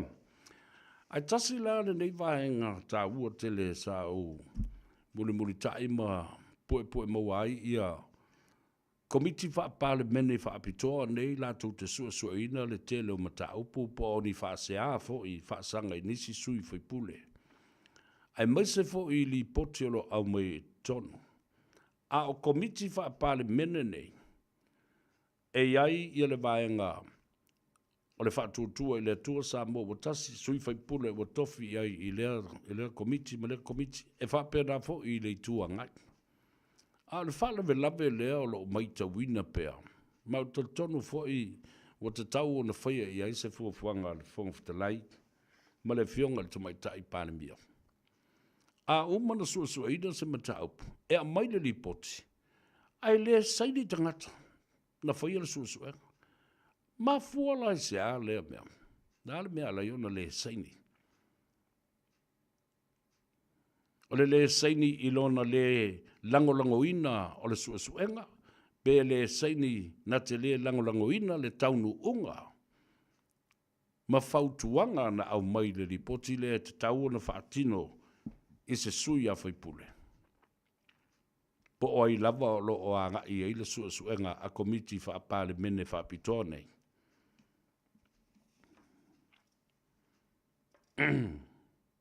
Ai se a, ele saini ai i whai unga o ripoti. Ma te tau o na whaia i aise a i inga. Whapea fo i ni te unga. Ma te tau o na whaasala tangata i e tono le o le komiti whaapitoria. Ai le o mai e saini o lātu ingoa. E loai. O le mea monia. A au mai la le ripoti o le teitei whono ma le komiti. ai le saini istangata, then that report is not completed. O lono winga e le ato toa, le au maia o le nali poti. A le fo te vavai atu. O le tele o isi li poti ia na o mai nei na pasi ana le laia, pe lima e li poti o ngā ruenga le na su e komiti. E to tele tangata e le saini e. A le saini e la se tangata, o lono winga, it is contempt of parliament. O le whaasanga tau ma te e i whaatonunga o le parliament. O ai la ia tangata. Ai sea o le whaia iai se whautuanga. Ma se ai a inga a le parliament po le te whono, po le whongwhtalai fōi. A wā le mai maunga le teimi. E o ai la e se ei komiti nei wha parliament o la fōi tutongi o la tu o launi ma mea o ma whapena. Ai o mai ele saini. E whai tu au le langona e maua mai le mea lea. Share our program whatalo whatu i ai fo i Sunepa, Sangote, Malolo Soifo Manuia, Vaftaili Mafuta Mai, o Hala Jamie, Talofa, Malolo Soifo Manuia, ia whapena utu umalavalo mafuta mai lunga o le tātou porkalambe i le so. A whamai ale vena la tau ia na le lai e le teimi o lana saunoang, le ingoa matua. Aina iei fo ise, ai fo ina iei sisi fai pule le la au, e tau whaalawe lave ane le saunoang, a whamai le tala, whamai tala ale. Mea ngare nkupur pisa o kanga fo lesi, ni mea lesi. Whakali oi lo kai me kaukala inga whaila ia leo au tala. Meo le whaalawe lave o lesi sui i le saunoang a lesi whaalawe, a lesi sui. Ia na mea na e tupoi, na o upu whapena e lafo mai tono le mauta male pare mene. A uta uala ale, e le avionga e le ingoa matua, ia ale vena ale. O anana fisa o whaalongolongo mamata mata tuai i le porkalame stasi fo i ouso whaasale lau. Lea lava olo o ia tutu le afi. Ma li potia mea siri o na whale tonu. Ma le sao. Ia. Ia ma whai mai e tū le o ngā tonu. Ma ia la lau foi le vālea ma le whale tonu ma le leiloa whai o ngā ruenga. Aisi au whaasale lau. Au wawa ia tū. O whatala no mai la le sunga ia kānata. Ia le fionga i le ingoa matua ia ale vena ale. Na matua i o u ata e ananafi. Mau whapea talo whai. I le mea ua o i ai le mafia fia. O le whaaso soso ma le wha vale valea. O le afo i uso. E tala noa mai i le au wha salalau ma le au tustala ma polo kalambe o lo whaatino atu ina ia wha manino ma malama lama tangata. A o le mea le na whai e le fionga le ngua matua. Ia ale, vena ale. Na matua i tūwai lua i le ua au kānata. E mafua se ala utala. E mafua i le leanga, ma le sese, ma le wha vale vale a tele, o fesili e tu inatu i le ngua matua. Nā la le tali ale. Alu e fesili ala uki. Tele fesili mai fu i e te au e te iloa, e mau atu ia te au se tali o le name. O le mata upu le na, o le mata upu o la uli, ma o la uli foi. Wale ua whai mai le sunga e kānata. Po le ale mea tauna tupu ia la uli. Le ua wha mao nia. Ana soli tu la whono. Tali mai ale. Mai o le mata upu le na e te fasili mai e. E sili lo fasili a la uli. Ma le si mea. O la uli, e le i whaialo na wha amsinonga. E le i wha mau nia foi ni mōri anga o iai i alauri. Po lea o tu ina tu i alauri. Se o meo peanuts charges umana mea. O meo peanuts umana wha amsinonga. Mana mōri anga. Tala lea le ta malo ale. Toi fasili la ia lea. O le a nei le mea o le a whai pe a whai e o le whamsinonga ai whaasala lauri. Ai whai mai le tala ale, o e tawsiri mai fo e tau nā mea. Se, ai whawhela pe a te iwa haru o lulei, suanga le wātele, ai saule iunga o le whamsinonga, e mā lola auri. La lau mea la whai.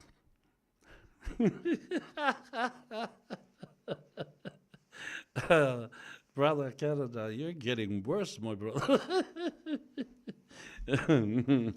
You're getting to forget how to react and how to position yourselves with the questions that you're asking these people, and they're telling you, no, wrong person, my brother.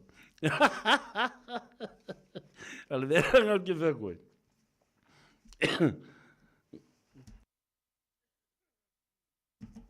Ia toi anu la o ia o ngā lelei. Ma fau lelei il whatinoi o le tātou ngā luenga. Ma le tau walea i o tangata. Ai mwese lava ia oe. Ma mata upu e te au maia. Mai loa ma mau tuai lava i tangata. E te whai tu au e te lei loa tu se o ngā tutonu. Ia e kūro ngā kongo e la koe le pau whiwhiri lola o e peso o e se pas. Ale mea ki kandi le vanga am. E ti ngā o na whai atu ia le ingoa matua. Le nāla ua o otu o e le toi ina matua. Ia, ma aka ku i le whai ngā ofisiri mau tali maua e le mau tonu ai. Ia, alu e koe spāle lei, koe sikaki whaale lei mai, tilo i le o onga o mō mata upu o lo tala noa ina. Awa o mei e te o maia. O meu i matangi. E te le au maia le a matanga o se mata upu. Ma le o ngā tutonu o le loto o se mata upu. Ngā le kai la pisi lava le mea le nai whai. Ia. E le mawai se to o le atunu. Mai le mawai se fi le mu. Awai le mala mai le atunu. Ia o mata upu mau mea nai e fisiri ai. I tai o le atunu. Ia sauru kari. Ngā ngolo mō lali ai lava i kari a ko inga. Tā lofa malo soi fōma maria. Siliana, ia wa autou oma. Press the like button and share our program so that people can also laugh themselves and understand the issues that we are discussing up here. O tā upu tā uole nā. Ile mai moa, male malamba le tunu. O nā, o mai lea o la u talandoa. Male toi wha manatu. I langona na wha alia e nisi o sui whai pule leo wha malolo nei i o lātou to whinga o min stārango lango. E whalana sauno iei i le fionga i le ingoa matua i ale. I le whanua noanga lea o ta unei o le a fio o lātou to whinga o min stārango lango. A lo whaatino pēa lātou ngā ruenga. Ma whape nā fo i ona mana o mia ta vale.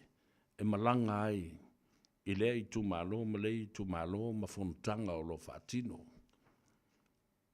Eo, ia ave ese atuai ma telefoni, ma alauni, ma whapa ututongi, ma tūlanga whapena. Ia, ono sai. E iai le tae au ma lama, ia ma whapena fo i ona toe. O atu nisi whaamrianga ia te utau, ai mole te binei. Ia, tātou lava papale ma ono sai. O te iloa lava i eile teimi. E tawhai le whingalo le pānemia. Ia matoi whaafo i atu to whinga na awa e le ainisi o e whai i ei to whinga a le whionga i le tamaitai pānemia. E tau na wha atoa lana kapeneta. Mona o se vāenga. Ai le o iai. Ia ministarang lango. Patalo fatu le whionga le ministar ia laumatia manu. Sa ua i le vā o lo o iei pēr i le atunu nei. Ia, ma whapena fo e ona asiasi e iana fo mai ma whaia le siaki o le soifo manoloina o le talo lau mtia manu Ringo Matthew Purcell ina i anga le lei atu le tua e tawala atu ia li ima tamai tai fo mai o tong fitinga o tau tonga o whala au o a uma maenga o lo whatino le li ima tamai tai fo mai i le lei atu no i hala atu ai le alofa ma le anga le lei o le atua i lau whionga le minister. Ia, mato e whaafoisia le malos. Ia, mato e taliu le uto e whaatino ngā luenga e peo na wala wina i lau whionga o se minister. E whaatino ina ngā iuinga ma whaafiufi nai loto tangata. Ia whaatasi e foi ma ta alonga a le atunu. Sports and Recreational Minister or ministry. Ila wa fionga le minister. Tātou o e tale pese le momoli ai ia outou i le fale, o le uato e balu minute o na tale o le itu la e ono, ia a o tāpena mai fo i tua. I le 5 minute te ai le itu la e ono, ia le tamaitai, ia e te vise Ioane la umalo ma le paanga totino, ale si fongo Samoa ma le Gagaifo Faiva. Ia a se tala fo ye winga i nai o tātou matua a sirsina malo lātou soifua pula langoto. Whaamanuia atuai i tinamuta mātutua o malawol tātou tonu o lātou langolongoina. Ia le au nanga a le Radio Samoa. Tau wala tu le Gagaifo Faiva. Whapena fo ma le tātou tāno awai le astona e te maua i le sao. Ia maisi polo kalame a mata mai le asonga fua e tau i leisi asonga fua. Mai le tai au sa io o lava i le afiafi. Ia whapena fo i ma le polo kalame ana i o tātou ta mātutua. To ina mātutua o le atunu. Male anga nuu. I le nātou polo kalame peo ana po. I le bau filifili ma le ao malu manongi o le lolo. A wātu pulanga lalo vawa o Samoa.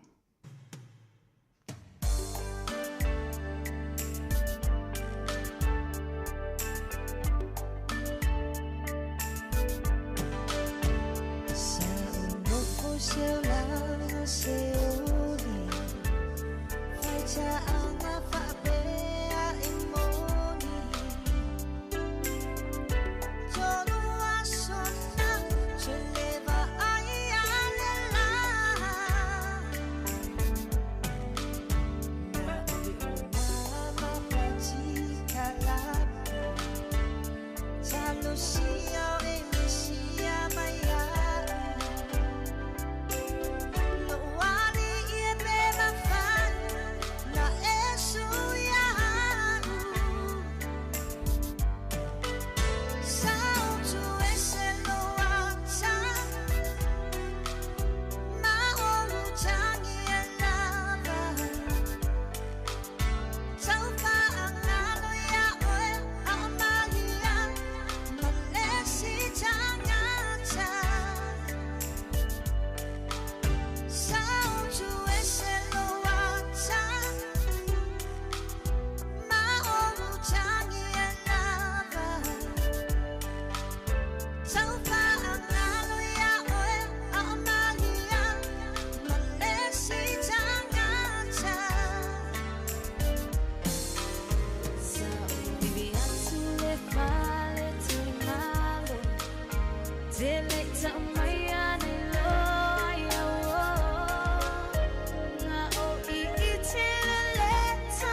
wia wa upia wa ai atu wa sila.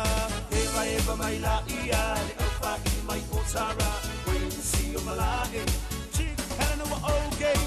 Eva mai la ia, pia lava o i lau fika. A vea lava o le musika. E mapu ai o tina.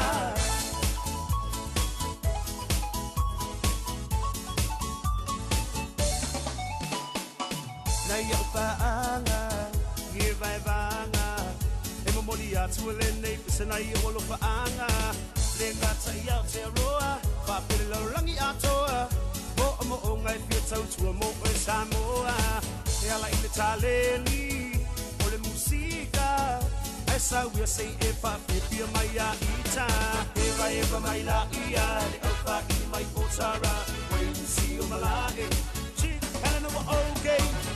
Eva mai la ia, pia lava o i lau fika. A vea lava o le musika. E mapu ai o tina.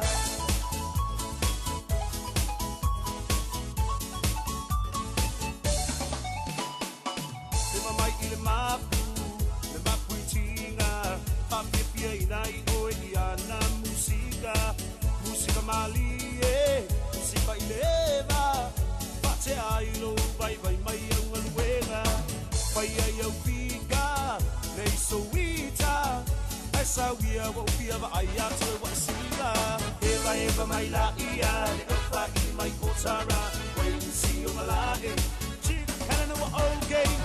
Eva mai la ia, pia lava o i lau fika. A vea lava o le musika. E mapu ai o tina. Se fai mai o le nei party. E pa o le nei party. Ai ase foi o le musika. E pisa le na party. Paski mai lo i le mapu. Oka e ua afu. So mai lo ma le mix low. So o singa o i lo wafu. Se fai mai o le nei party. E pa o le nei party. Ai ase foi o le musika. E pisa le na party. Paski mai lo i le mapu. Oka e ua afu. So mai lo ma le mix low. So o singa o i lo wafu. Eva mai la ia. Le au whaki mai o tara. Wait and see o malae. Chick, hana wa okay. Eva mai la ia. Pia lava o i lau fika. A vea lava o le musika. E mapu ai o tina. Eva mai la ia. Le au whaki mai o tara. Wait and see o malae. Chick, hana wa okay. Eva mai la ia. Pia lava o i lau fika. A vea lava o le musika. E mapu ai o tina.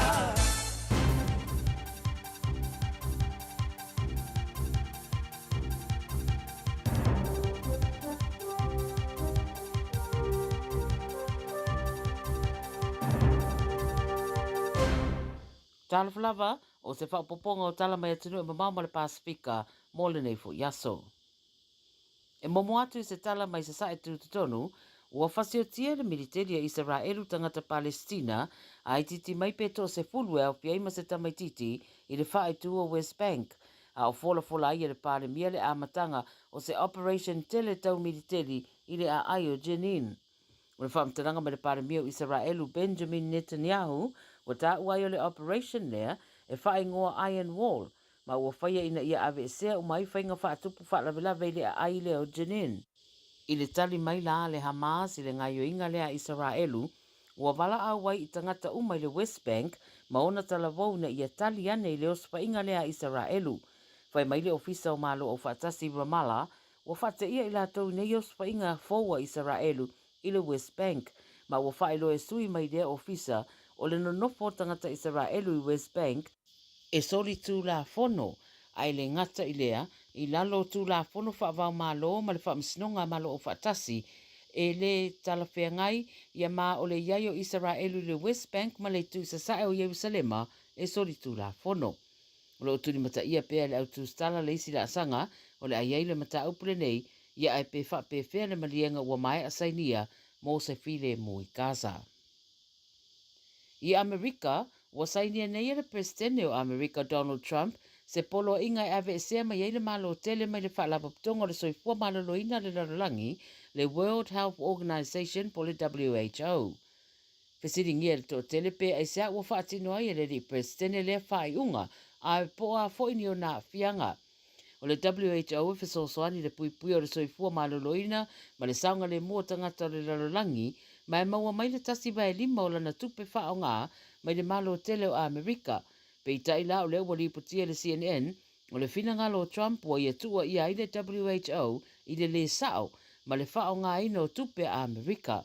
I se pepa lau wha matalanga ma le WHO o ta wai, no lātou langona i le wha i unga le malo tele ua whaia, ma le tūlanga wo o iei le wha i unga, le ua wha tino le President Fou.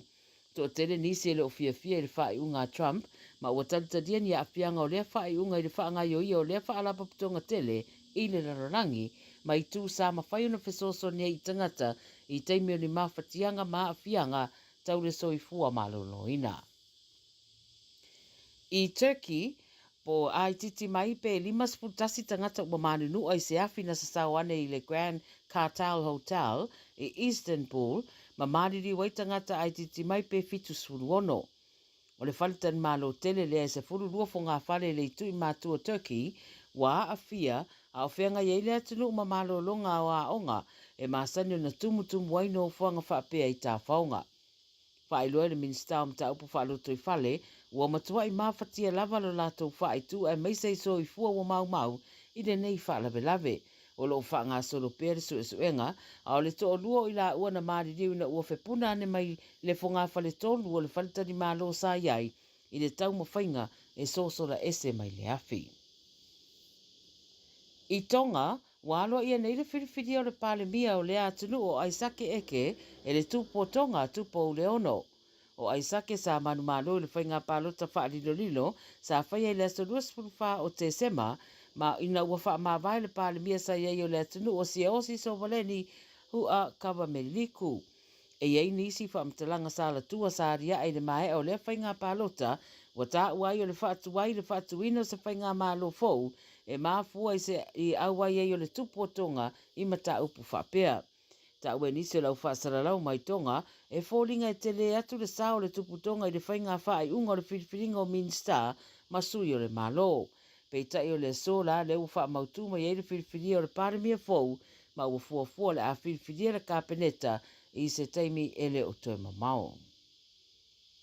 Tala muli mai le atukuki, whai mai pe ama le whasa fulu o lo o ititi e le numera o tangata whai ngā ruenga i le ofisa o leo a le atukuki, ma ua lipoti o le ititi o tatongi le isi mafuanga. O tatongi a mata o ia awanoa wa ta ua mai, o lo i le tatongi au pito maua lalo ngā ruenga, e iwa ta la 5 sene tupe New Zealand i le itu la.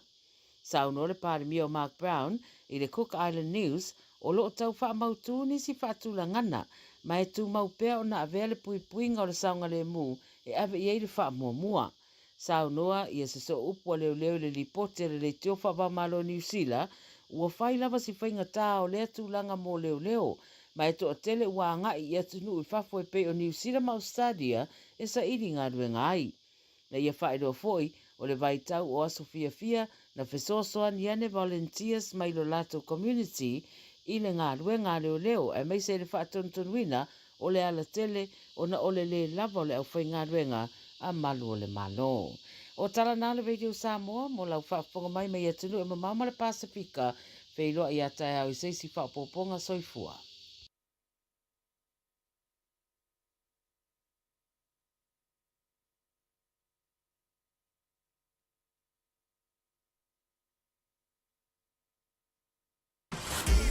Radio Samoa. Taslima ivatolu. Amo. Ia le nau whaafonga ia le atunu wa tāua lunga atu ai fo i ma tātou telefou i le ngana Samoa. I went down to ele tamaitai a Miriama po Mare mai Australia. Ia wa fo le nofisi la fia le atunu o tala i Australia ma mea lo tupu i tonu o le Pasifika. Le whala u tō sinsila iai. Yeah, there's also political crisis in Tonga. O lea fo i olo o iai ma fia ngai fo i Tonga la tō ia ma la tō fo i whawhita uli o ngase o malo i upwhai. Ia o fiti, e o lele i le vātu leo na whawhale pui pui ia le la tō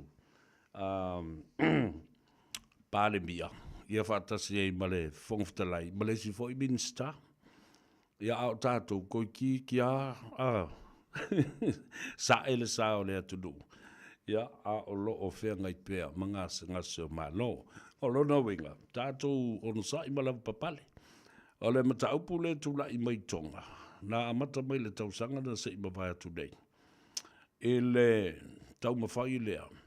Ina ia tōwhia na o tangata no pele. A ua uma na whaatu le tula fono leo na whaatino ai. Ia le iai o ni sui o tangata lautele. Commoners. Ese mai I no pele po nobles o tangata o matai po o tangata I o matai. O le ai ngā tupu. Tasi foi la lea mata upo lo tula I mai I le motu o tonga malana whai ngā mālo. O le a awhia o le tupu I le filifilia o tai o le pāle mene ma le kāpeneta. Ia le lau o maua le pāle bia. Ia ai le ise kāpeneta. A wafo I le filifilia ia isi sui pāle mene, sui o le pāle mene. Ia fili mai I ina. Ia minsta o le kāpeneta.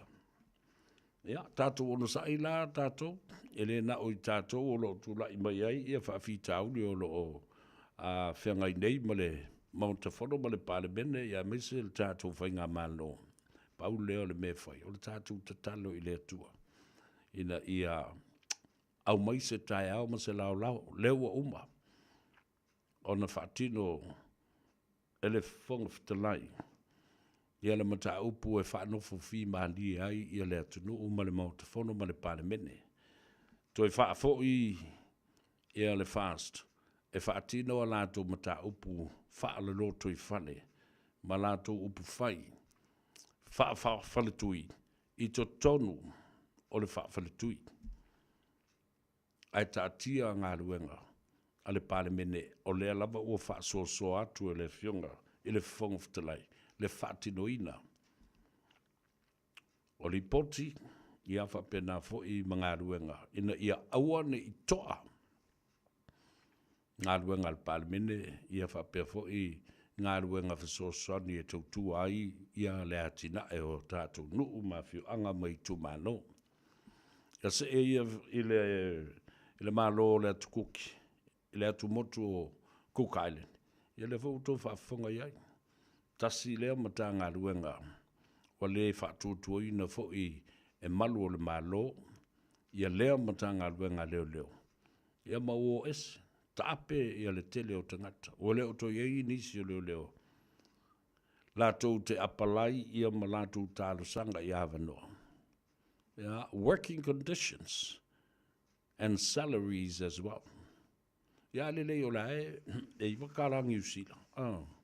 Ai wakarangi usila no winga o le sulimatala. Sulimatala Samoa. Ia na e whiulu.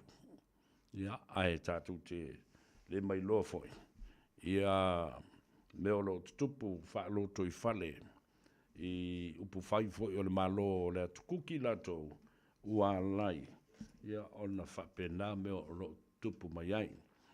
Maua se visota inga ma le tātou malo, mai I te vise Ioane, lo iai pēr ia le avanoa.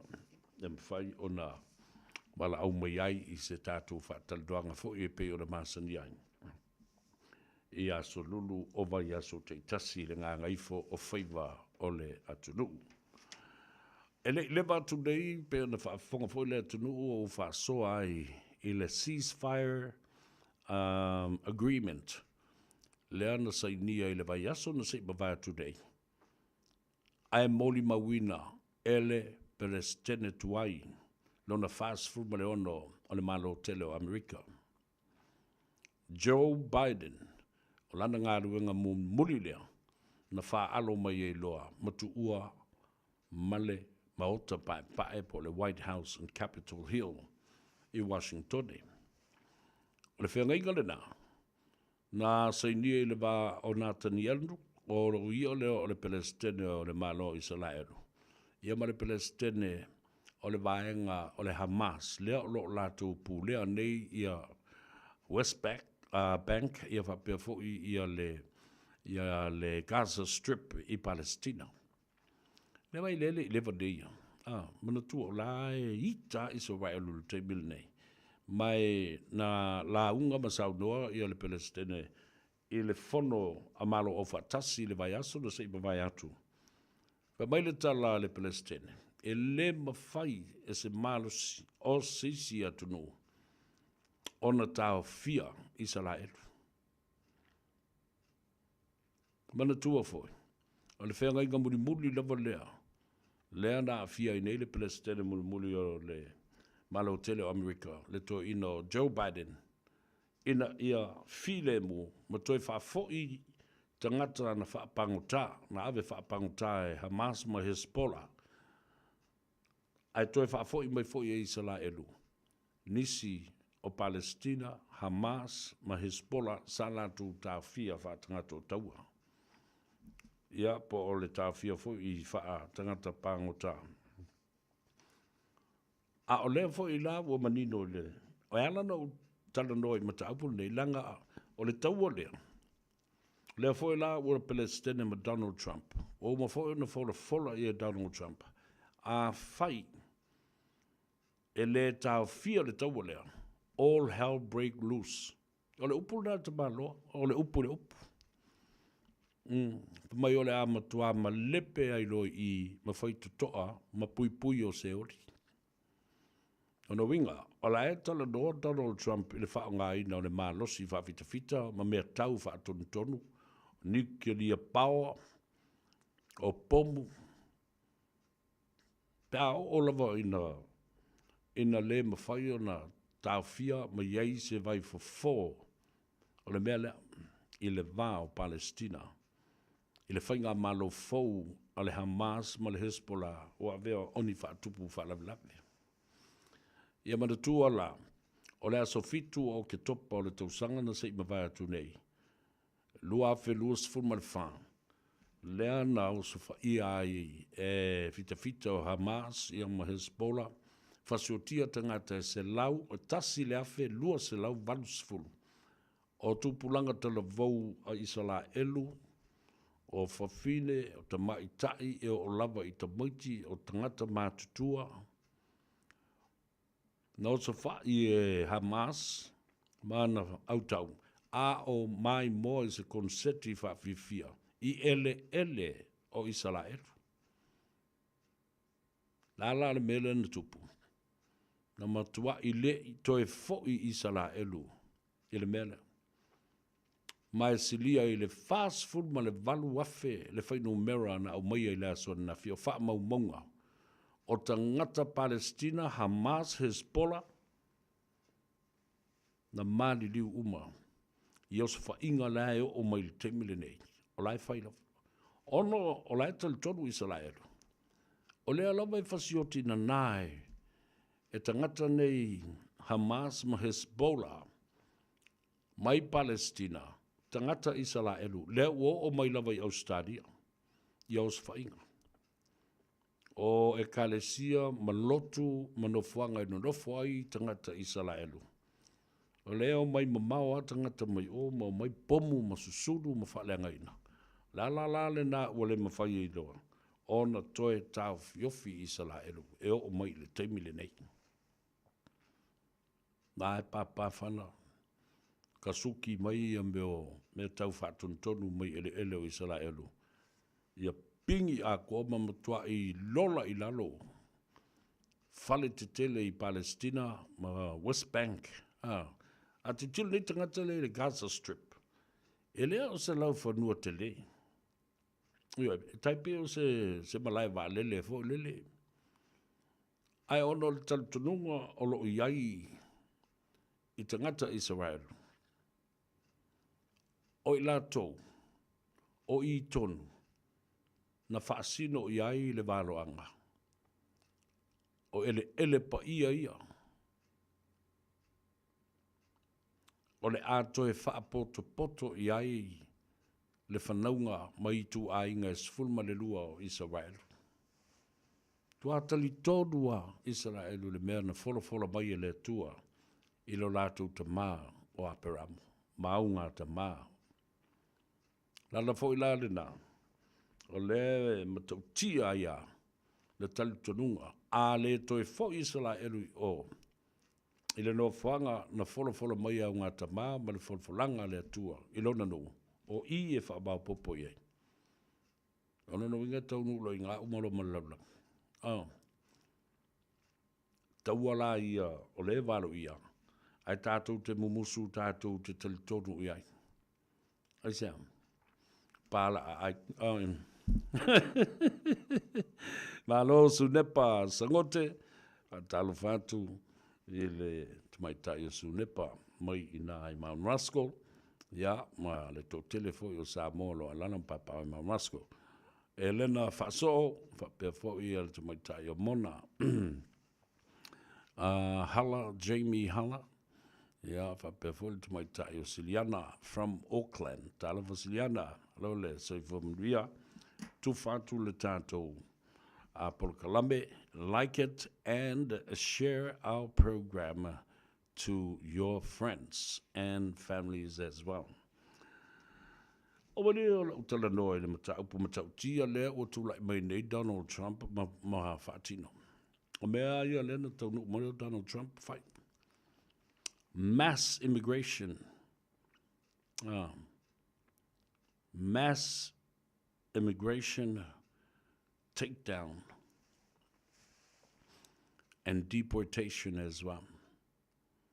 Whaitau miliona tangata lela ki poki. Ai la unga le whaife au le asona nafi le sauni ngā lotu o le whau unga ma le whaatautonga o Donald Trump. Whai mai le tala le whaife au. Donald Trump ia e alofa i tangata sulfai. O le a e ti poti ese tangata lo o lātou tuto ina tau mawha. Ma lātou ta pena ina whaatoanga. O le a o mai malama pōpua ngā i Amerika. Ia e alofangia. Ma whaasau ina le ola o whaafawhine uma o le tunu. Whapena i ta malolo o nonofo i isi ta malolo. Whapena fo i whawhine o lo o ua whaito o rua i isi whawhine. Au vai kunga le sa whai e Trump. Kua lulu wale ulo Trump. Siri atu i eitangata. Pena fia i le la unga ma le sauninga na whapa i ai lona toi fo i mai e tau ave le tofi. O le Palestine. I've made tala Trump. I wasn't excited at all. What about you?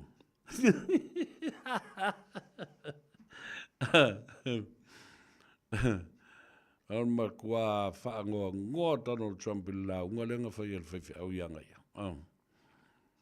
Ia, lela, ele ngata i le massive deportation and immigration, ai whapena fhoi. Le nau ta inga o Donald Trump. Ma ua ia tō fia ai se komiti whapitoa, e oi talandoa.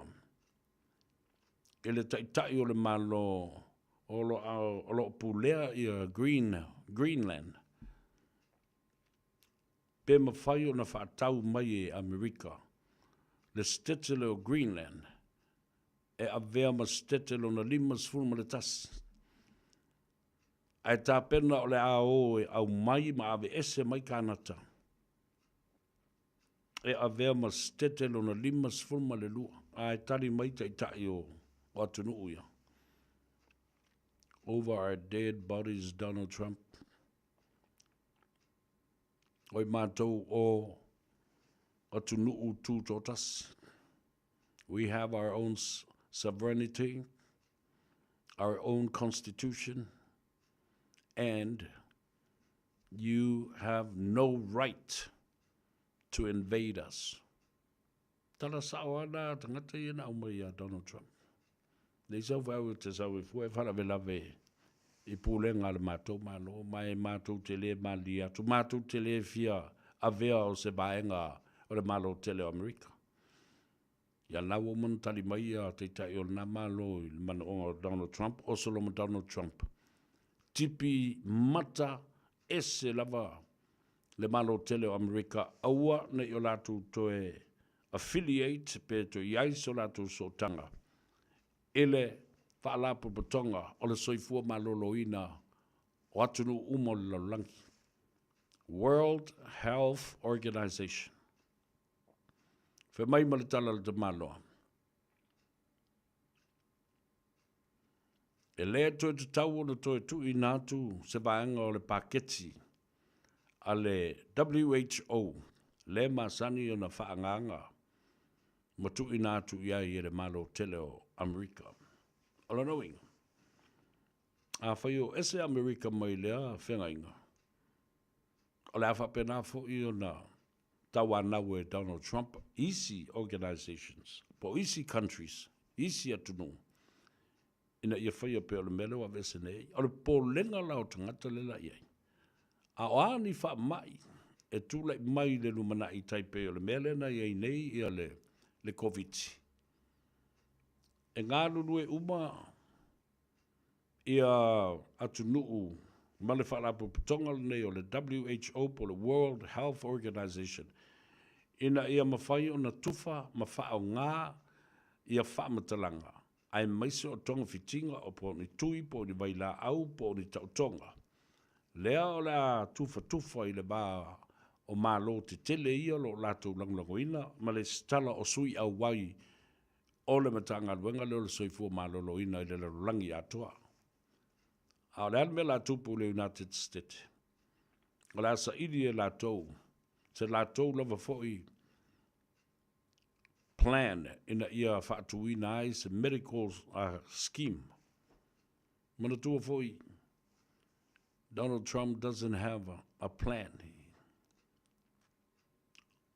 for a medical insurance and medical scheme type o le bele lo te mai nei mapisa I tātou I Samoa.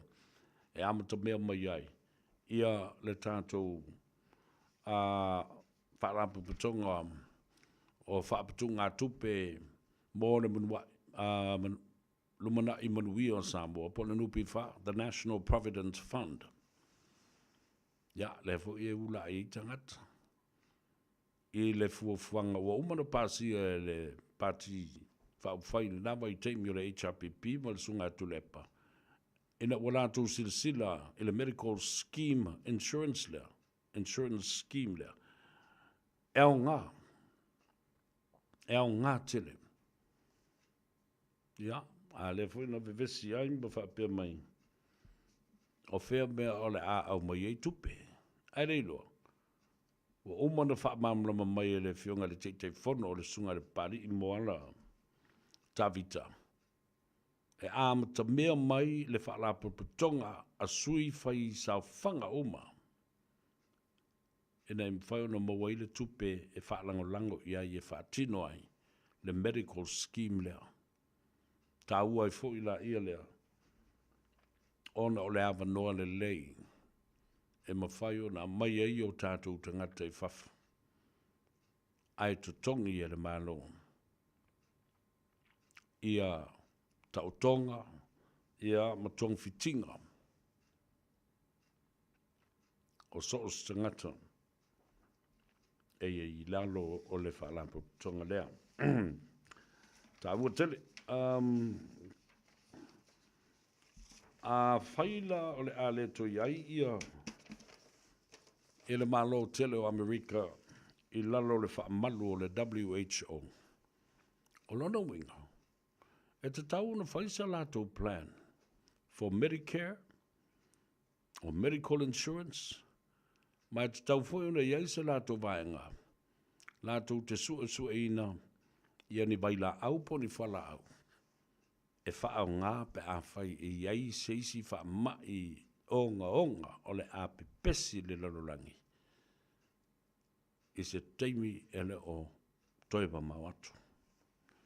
Tātou o e tale pesi lewa vai I foi mai, seu I whanua ia le tātou whātou tenga I le nei fo I au ouri. Pai le foi e mapuriko. Wau kau fai sku ia o le lango. O makala I ofe ngai kua au. Ki kau kala le keu whakupu, ma le keu whakamari. Pati mai, pati mai, pati lue mai. Pati mai, pati mai, pati lue mai. Ya e whātawa mai so ese. Ya e whātawa mai so ese. Le amatanga lo ulanga no ola mai le musika. Whaapele la wanganga wakupu mai nge winga. Holo ka lengi lenga. Ukere fai fengi, ukere wha misa. Hape wa I loka lai le karfia ngai ya kako pisa.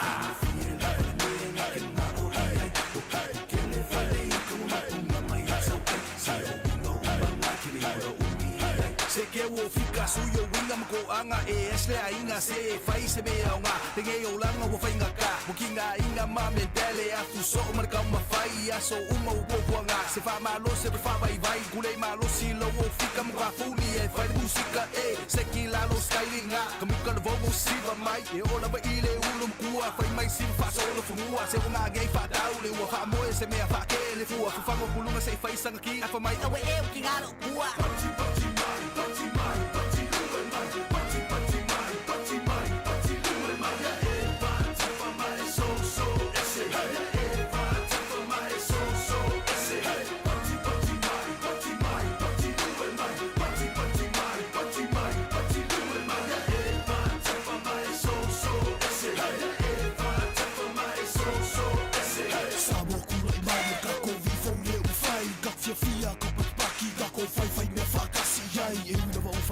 Fuanga kau orkesi kau re flawa fa po po perta ko kama ila isu mai lava yana wala ina aku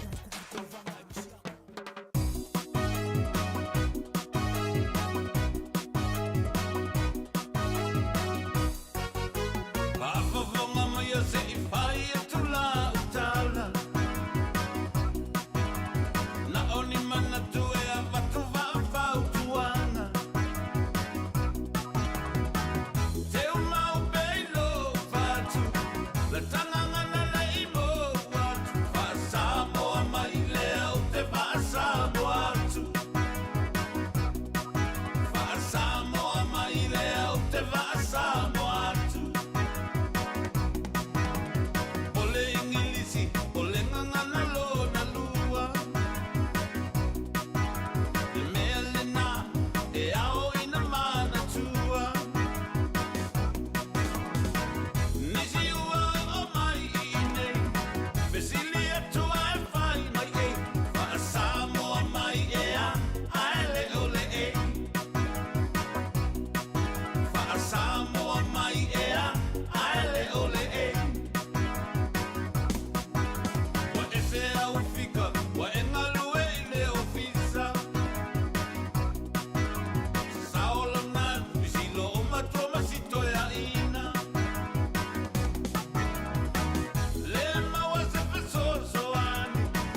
Talofa Samoa, fafunga mai pea, manai afi afi, ile radio Samoa, tasilima iwa tolu, amo.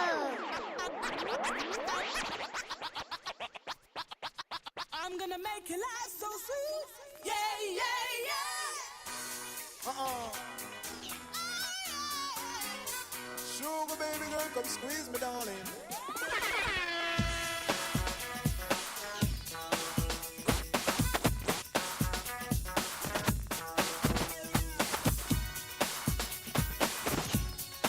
O e mo mia singa luenga customer service, hospitality, po le avea fo ima leo leo. E te leo mautinoa, po o fe a matai. I le MSL training, mātou te whesoa soani atu. Mātou te malama lama, o le amataina po le toi fo i atu i aonga. E mawhai ona whaafai ta. Ai olo o iai le mātou au soani wha maoni. E taita ia malangolango ina oe i lau malanga. O le MSL training, o se a inga. O se no fuanga i langolango ina oe, e wha malo si au, ma wha manatu atu lau sini wha atu. Asi i le msltraining.co.nz.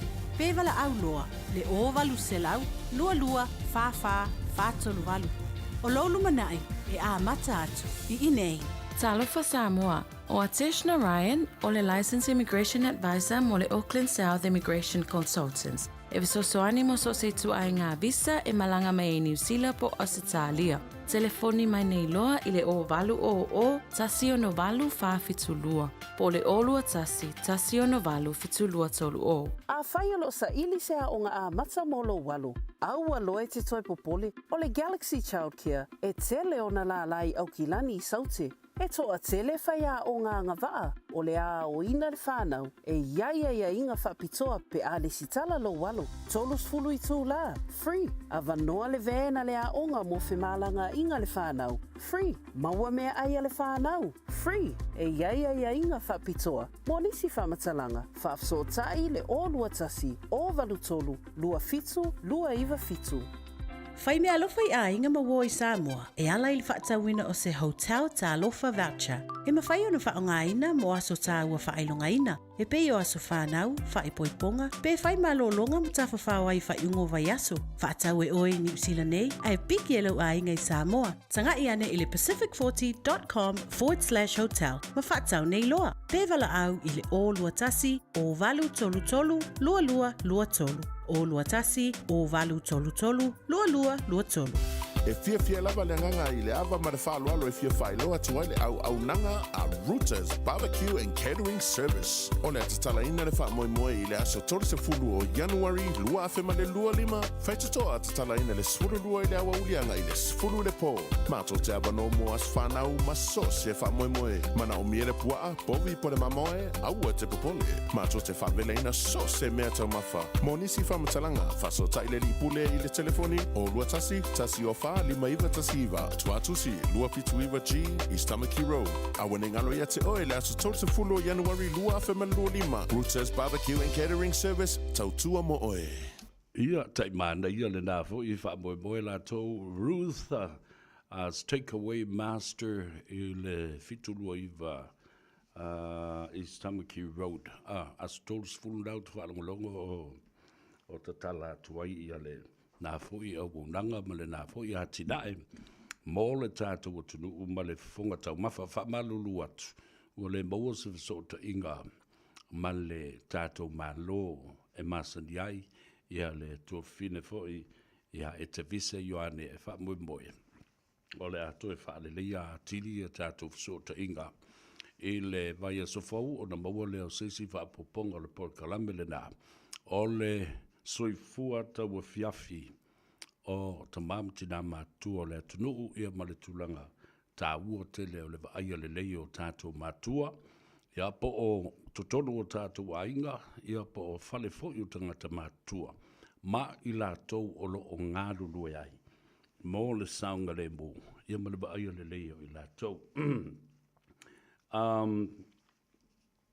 ma ele pesele a Felice Mikaele le na Lena whaafonga mai nei ai, o le ngangu a kua le whaasamo, mai whaasamo a kua e wha ngangu mai.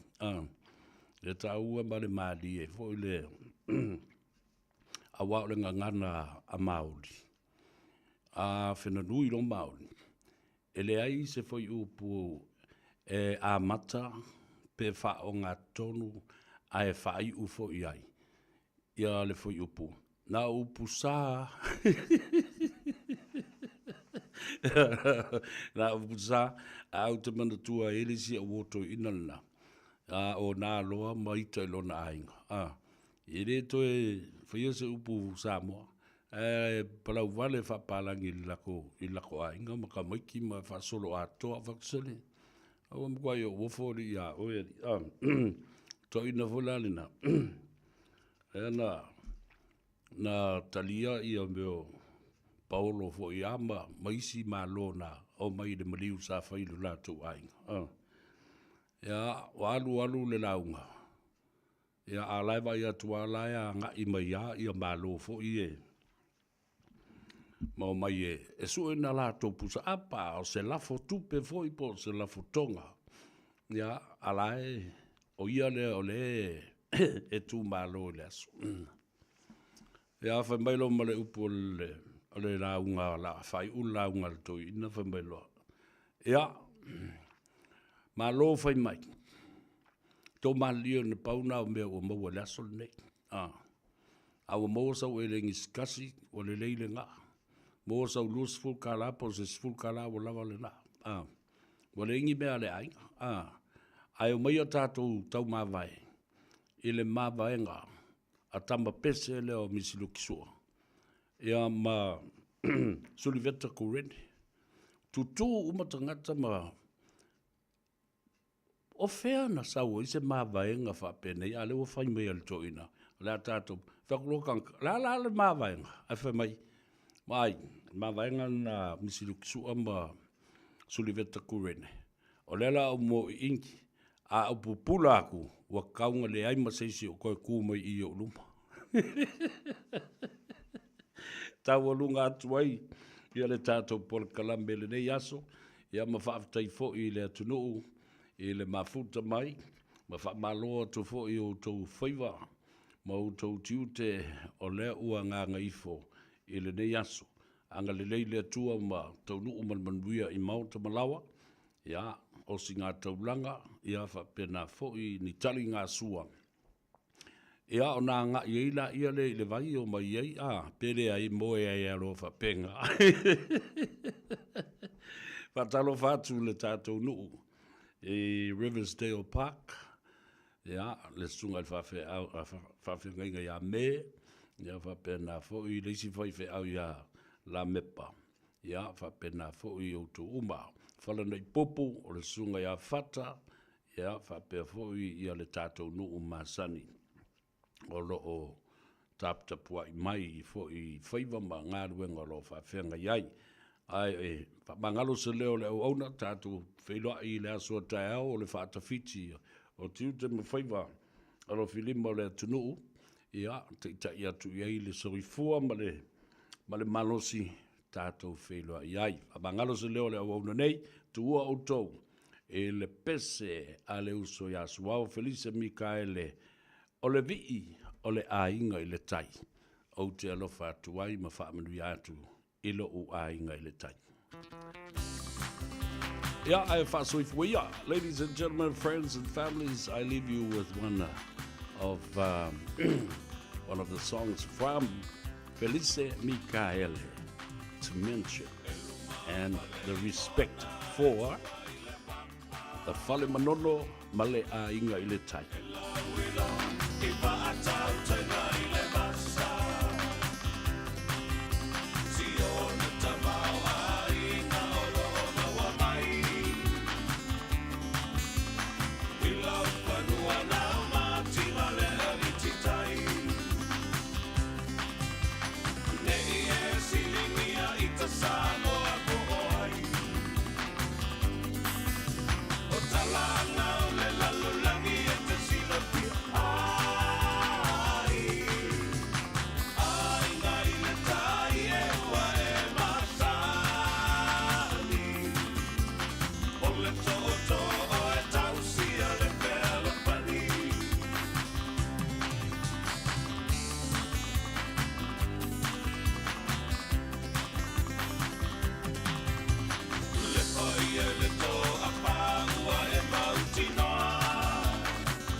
Samoa